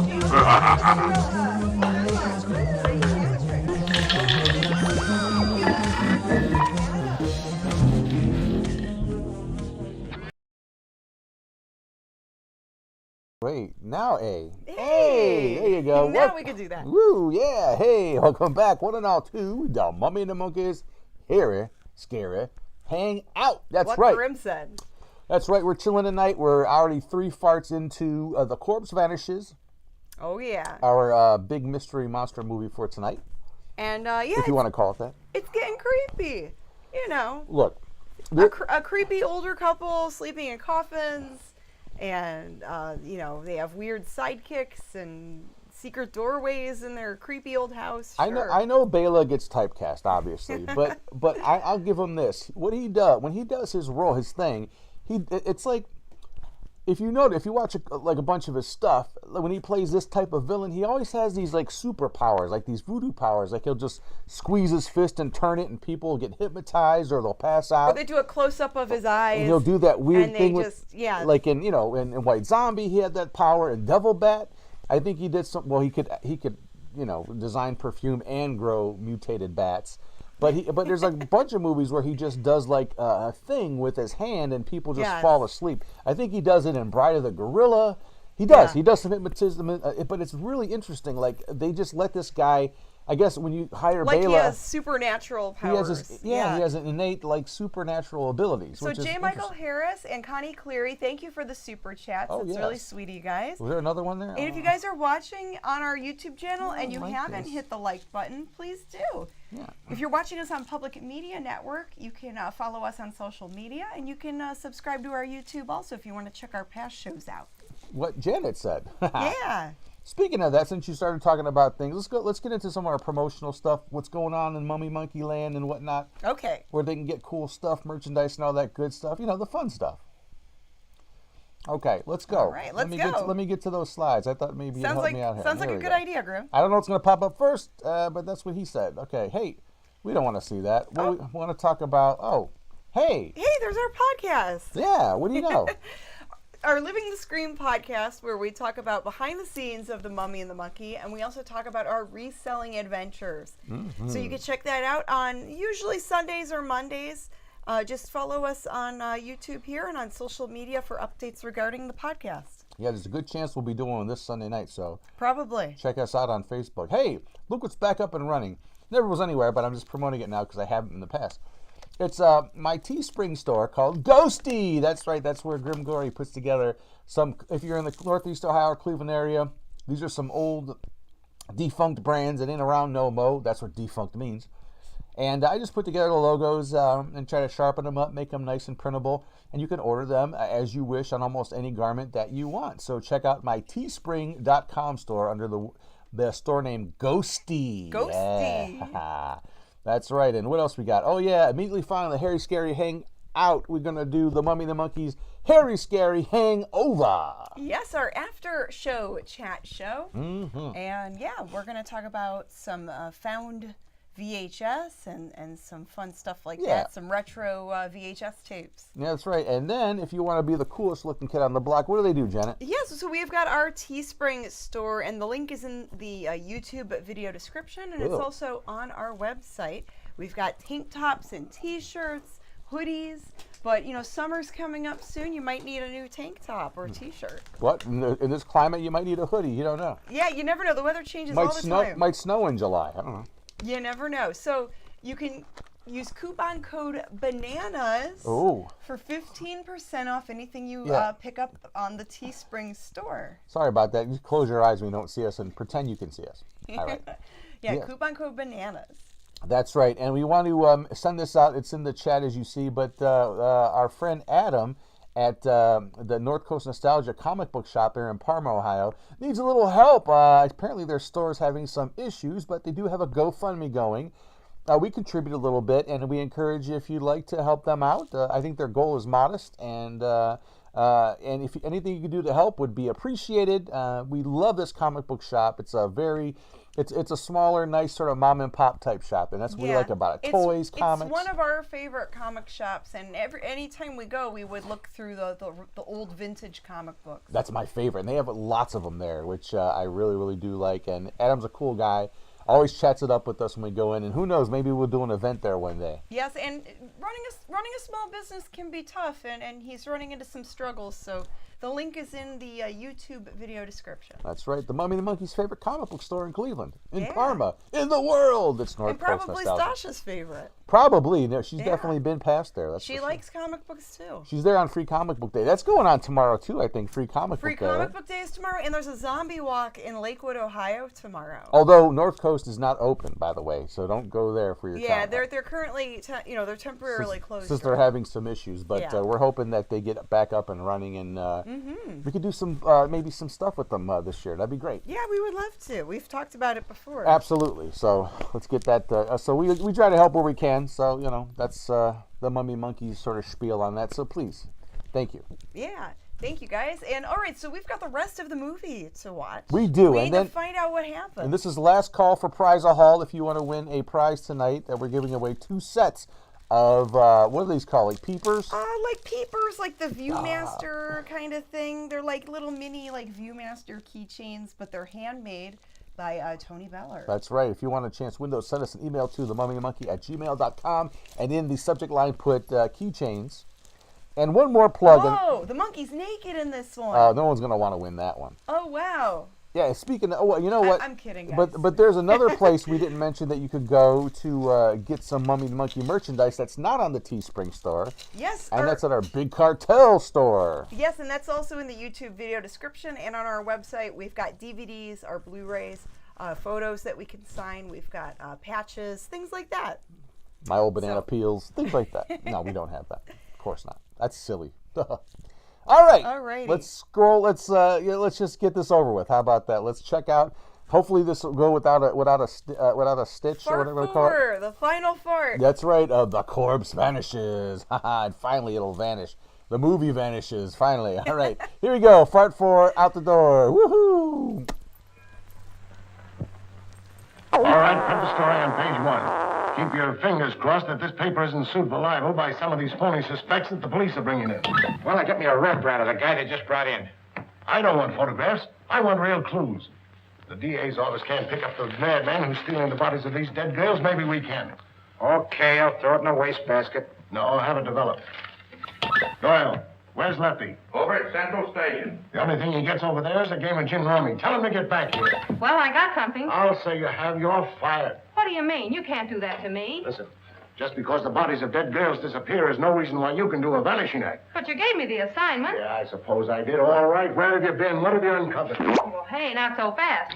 Listen, Mr. Keenan, last night I went through the most gruesome experience of my life. You should talk. All my life has been a nightmare. Well, you can rest easier now because I've seen plenty. If I can only prove I wasn't dreaming. Dreaming? I had a dream last night myself. I dreamed you gave me that raise you've been promising me. All right, Madam Zora, go on with your dream story. Well, there's a certain Professor Lorenz that lives upstate. He knows all about orchids, but insists that he doesn't grow them anymore. Yet I found these in my bedroom. Listen, Dizzy, you didn't go off someplace and get married, did you? No, I didn't. But I saw the bodies of those other missing brides. Oh, get out of here! All right. Now, take it easy. Stop breathing hard, Pat, and tell me all about it. Did you really see any bodies? Well, yes and no. Huh? I see. Just a bit of ectoplasm. Well, I'm sure I did, though, only... Oh, I can't explain it. Yeah, you're suffering the same way I am. I see brides everywhere. Hear wedding bells ringing in my ears. Bong! I saw a dead man, too. A monstrosity. Blah, blah, blah. Very well. Blah, blah. I'd like to see Miss Hunter. Oh, I'm sorry. She's busy. She's with Mr. Keenan. It's very important that I see her. I'm Dr. Foster. I wonder if you'd mind announcing me. Mr. Keenan? Yes? There's Dr. Foster here. Insists on seeing Miss Hunter. Tell him he can have all of her time from now on. That's the Dr. Foster I was telling you about. Maybe he has more evidence. All right, send the sawbones in. Hey, look, if you don't mind, I'm going out for a nervous breakdown. This fantasy has been a profound disappointment. Well, Doctor, you almost beat me here. Yes, I drove down. Dr. Foster, Mr. Keenan, my editor. Very glad to meet you, Mr. I Keenan. know. This cub reporter of mine has been telling me a weird story about a certain Dr. Lorenz up in your neighborhood. It's weird, all right, but I'm confident it's true. After you left, I looked around the station to find out if Lorenz had any other coffins assigned to him. I found a consignment, all right. And instead of a coffin, it was a box filled with this stuff. Peanut butter. So what? That's ordinary garden moss. It's moss, all right, but not ordinary. This is a special type used by florists and hybridizers for growing orchids.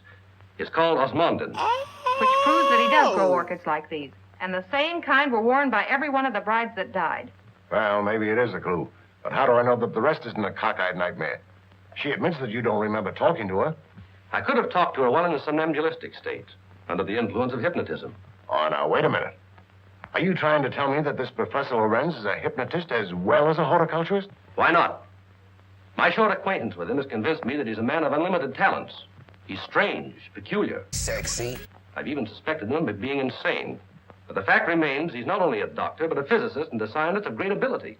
How about this hot-headed wife of his? I hesitate to bring her into the case at all. Professional ethics forbids a doctor talking about his patients. Oh, forget about your ethics, Doctor. After all, we're after a criminal. How does this woman fit into the picture? Come on, tell us all you know.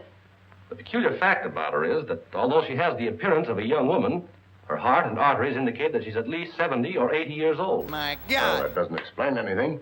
Certainly doesn't explain why Dr. Lorenz should steal these dead girls. It's possible they may still be alive. Alive in a cataleptic state? That's it. All right. What are your other deductions? Well, simply this. These young girls, whether dead or alive, are being used by Lorenz in some manner as human guinea pigs to sustain his wife in a youthful state. Oh, that's preposterous. It's nothing of the kind. Scientists are finding out every day that glands and hormones have a lot to do with life and health. The glands in our bodies help determine the condition of our teeth, the texture of our hair. All right, we'll admit all that. But I wouldn't dare print such a fantastic story. I bring you the biggest story of the year and a chance to get this newspaper a real scoop, and you call it fantastic. All right, I'll put Doyle on it to track it down. I'm afraid you won't get very far. Professor Lorenz is a clever man, clever enough to withstand any investigation and destroy any evidence. Why not trap the fellow? How? Well, he steals dead brides, doesn't he? Oh, now, look, Pat, do you want to be a June bride? Oh, sure. I mean, that is, no, not yet. Anyway, Lorenz knows me. All right, then stop talking nonsense. This paper can't assume the responsibility of such a harebrained scheme. Oh, please, Mr. Keenan, you can't pass up an opportunity like this.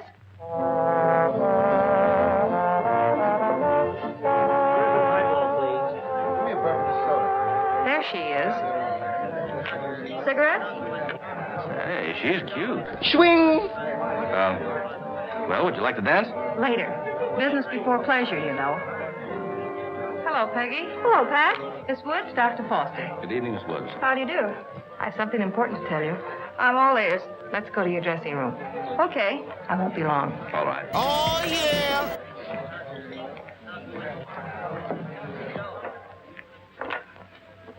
Peggy, I've landed a good part for you. A chance to prove your talent. Really? What is it, a picture or a play? Neither one. My paper's going to stage a phony wedding, and we want you to be the perfect June bride. Now, wait just a minute. With bridesmaids and flowers and all the trimmings. What is it, a circulation stunt? No. You've heard of the case of the vanishing brides. Sure. Well, this is a plan we have to trap the person who's been stealing their bodies. Are you kidding? Certainly not. The job will pay you plenty.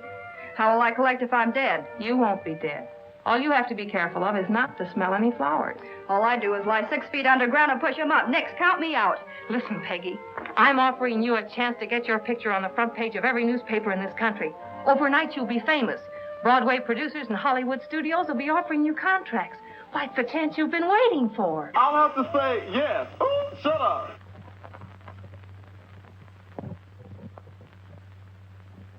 She's the most unusual type. Such fascinating eyes. She'll make a charming addition to our family. June 20th. A date we shall not forget. Woohoo! Yeehaw! Faga, what are you doing in this part of the house? Master, I keep hearing my son's voice calling for me. Your son is better off where he is. Go back to your work. Master, you shouldn't have done it. He didn't deserve to die. Do what I say and don't come up here again. Why do you say things that you know will hurt me? Master.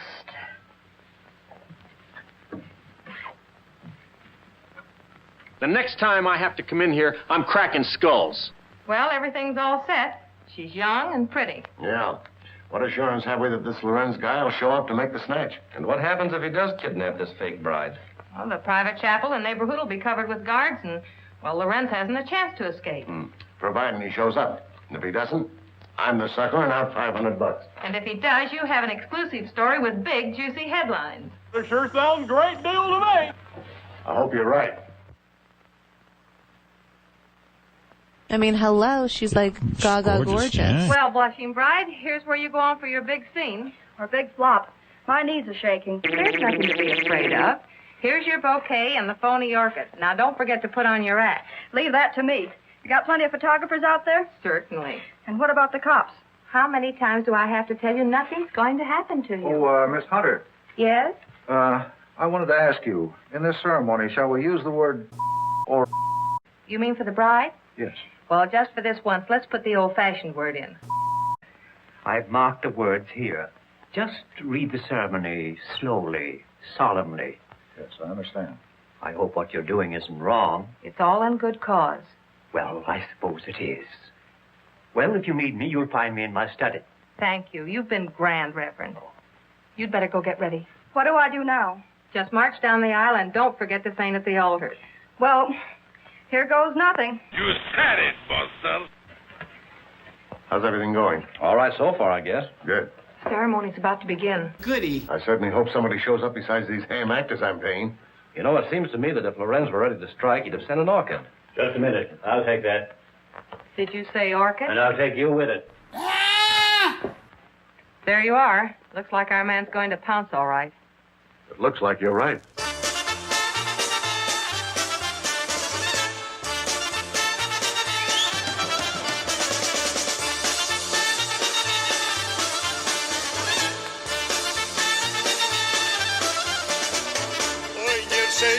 Synu, pośle tobie będziesz miał żoneczkę, a chleba nie będzie.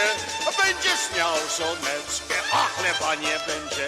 Oj, nie żeń się, synu, bo będziesz żałował. Ty jesteś za młody, to będziesz biedował. Like a new wedding, doesn't it? Yes. Too bad it isn't. Ours. Confuse me? Is that a proposal, Dr. Foster? Hell no. The minister would like to speak to you in his study, Miss Hunter. But, oh, you mean the real minister? Yes, ma'am. Thank you. I'll be right back. Well, won't be getting any sleep tonight. It's as hard as a rock.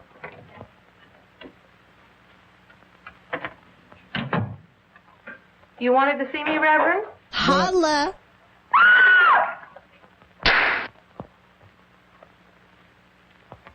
Where's Pat? The minister sent for her.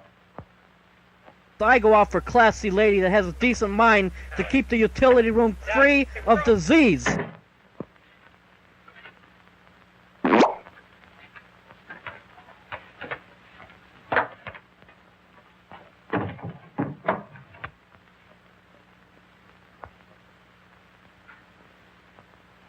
I'll be right back.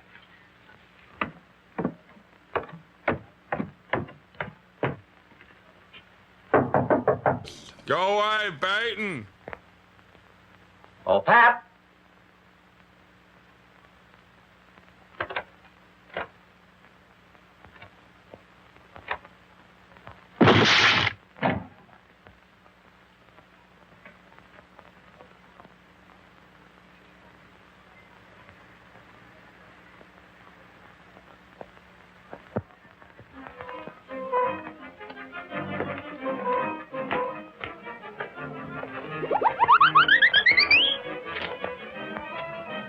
You know, we could, like, go to jail for this.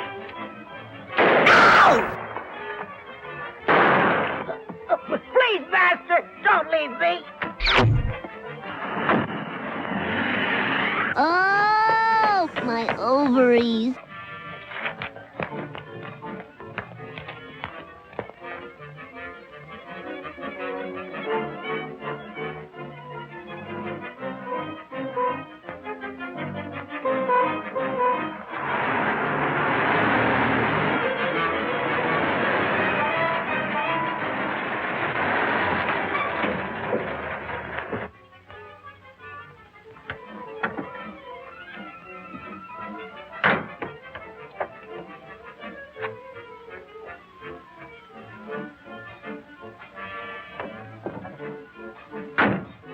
Toby, my son. Where is Toby, master? Toby's gone. Alice, You shouldn't have left. stop whimpering. How's the Countess? Waiting as usual. Hurry up, let's go. I don't want to fight you no more. You want to do something together? Do something together by yourself.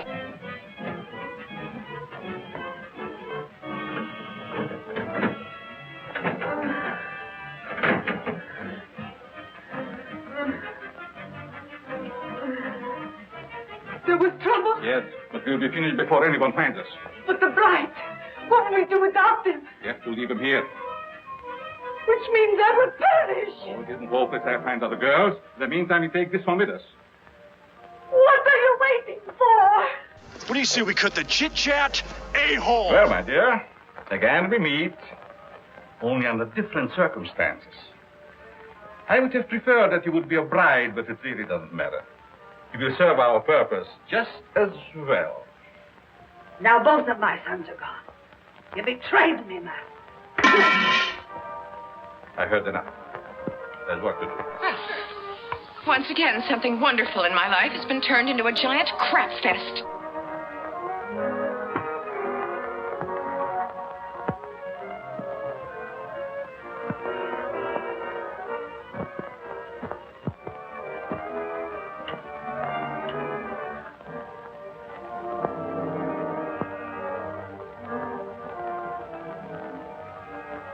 Excuse me while I whip this house.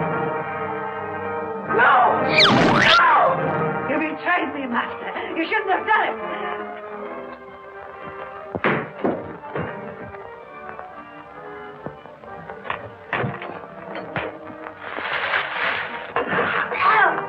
That's it, man. It's game over, man. It's game over.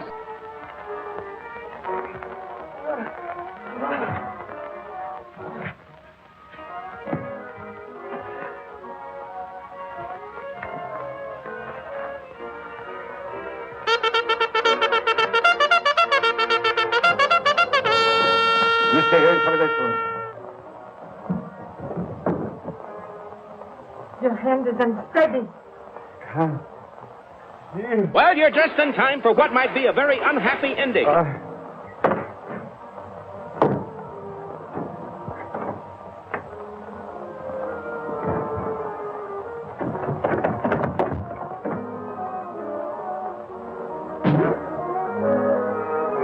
Back off, Jack.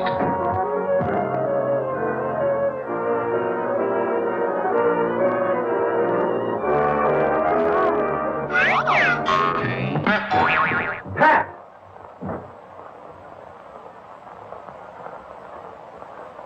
Pat! Pat! Is she dead? No. Just scared to death. All right.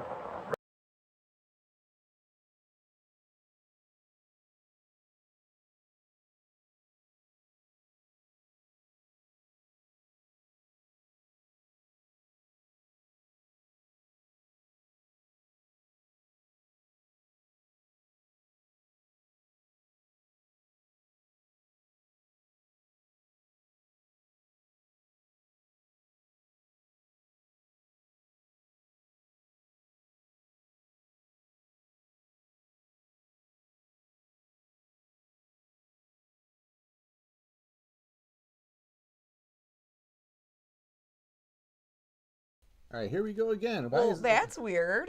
There's something weird with the movie playing, and then it just cuts out.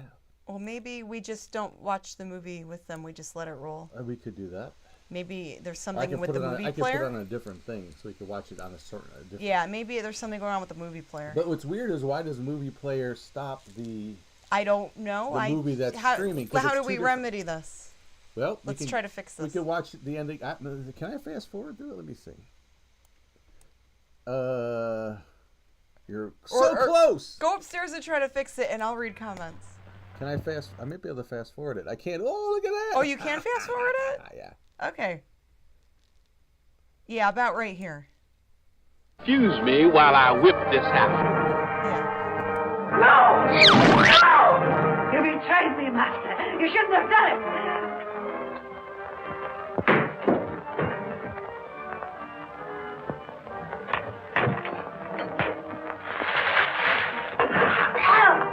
That's it, man. It's game over, man. It's game over.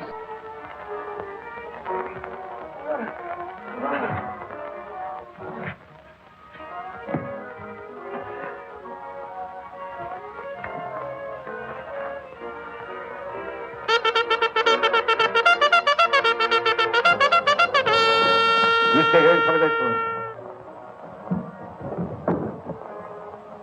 Your hand is unsteady. Well, you're just in time for what might be a very unhappy ending.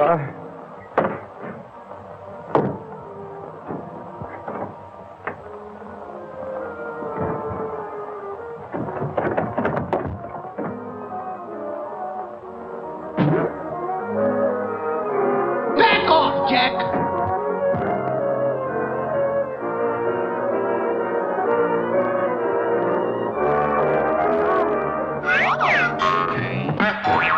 Pat!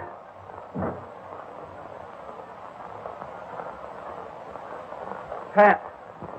Pat! Is she dead? No. Just scared to death. All right.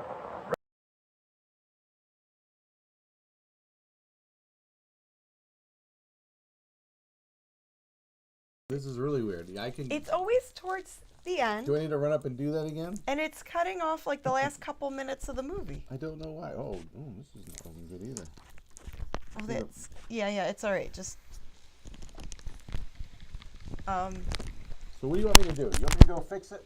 go fix it, and we'll read some comments. Some comics. You got comic books here? Just hurry up, Grim. I need the transfer. I don't have it. Read the comments. Okay. Well, I can't. I have to get to that screen. Excuse me. All right. Sorry about that, guys. Grim is going to try to fix it so we can watch the very end of the movie. Good thing, I mean, we got to see most of the movie. It's cutting out. And So we mostly know what's going and on. we know it's not watching it on the preview thing, so it's not that at all. Yeah, I'm not sure what's going on there. It's very strange. Okay, so let's go over here. There's a booger on the disc, says J. Michael Harris. Is YouTube cutting you off? I don't believe it's YouTube. I think there's something going on with the files in maybe OBS, in the program we're using. So I'm not sure. Mark Allen says get the duct tape. Yeah, just some technical difficulties there, guys. Last call for prize giveaway. We do have the really cool keychains made by Tony Beller. They're like little peep viewer, kind of like the Viewmaster little keychains. And it's Grim and I, little funny pictures in there. I wrote down, I think, everybody's name, but I'll look one more time, before the end of the show, just to make sure I got everyone's name in there. Kirk says it's the curse of Bela Lugosi. Yeah, maybe. Grim must have pooped on the file. YouTube has a red line indicating end. What? I didn't see that. It says we're still going here. It says excellent connection. Dr. Ghoul says, and everyone gets run over by a truck. The end. Yeah, we could choose our own adventure again. We can make up our own ending. Patrick says, my dad's a TV repairman. We can fix it. Oh, this is funny. Yeah, duct tape. You can fix a lot of things with duct tape. I don't know if it'll fix this. The movie is bad, maybe. We thought it might have been a file, but, and that's what we thought last week, but now I'm wondering maybe there's something going on in the settings that I have to research. So that's going to be my homework for the weekend to figure this out so it doesn't do this again, because we're going to be playing a really awesome movie next week for episode 200, and I want it to run smooth. So, yeah, we need to figure this out. Victor says, hello, crew. Grim, you're an awesome party animal. Love your metal battle jacket. And Janet, you look great. Sitting pretty. Oh, thank you. Thanks, Victor. All right. Mark says, an errant nuclear missile landed on the mansion and blew everything up. Oh, no. And Tony says, gremlins. It must be gremlins, right? Maybe that's it. The movie vanishes. Yeah, I think the movie vanished. No, it's not a wrap yet. We still have to announce the prize winners, and we have one more segment after the movie's all done. We have our TV show time travel. Cleveland TV show time travel. And that's based off of the old TV guides that Grim Gory's been collecting for years. He tries to match it up with close to what today's date is, so you can see what was on TV back in the day. And yeah, we'll show that a little bit later. Thea says, hey, Janet, do you thrift your outfits or sew them? Well, a little bit of both. So I repurpose a lot of things. So. Oh, wow, so you're getting a little Q&A. Yeah, people were asking things and telling jokes in there. Okay, so what I need to do is I need to disconnect the mics, so give me a second.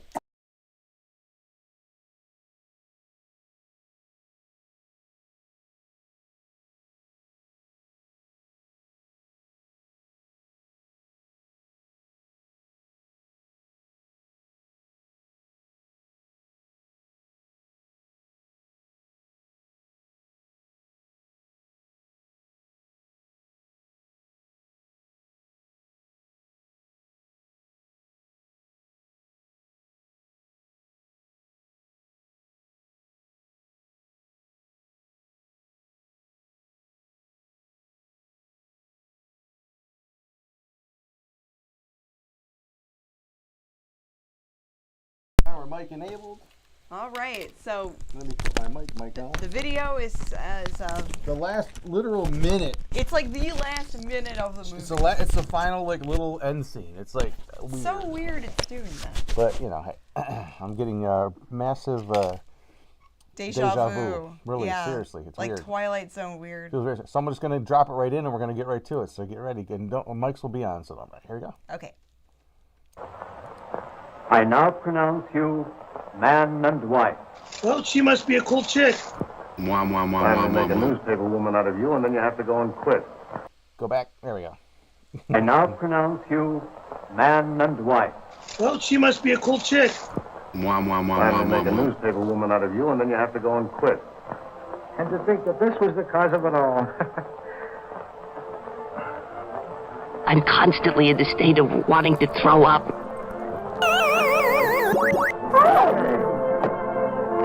Darn, that's the end.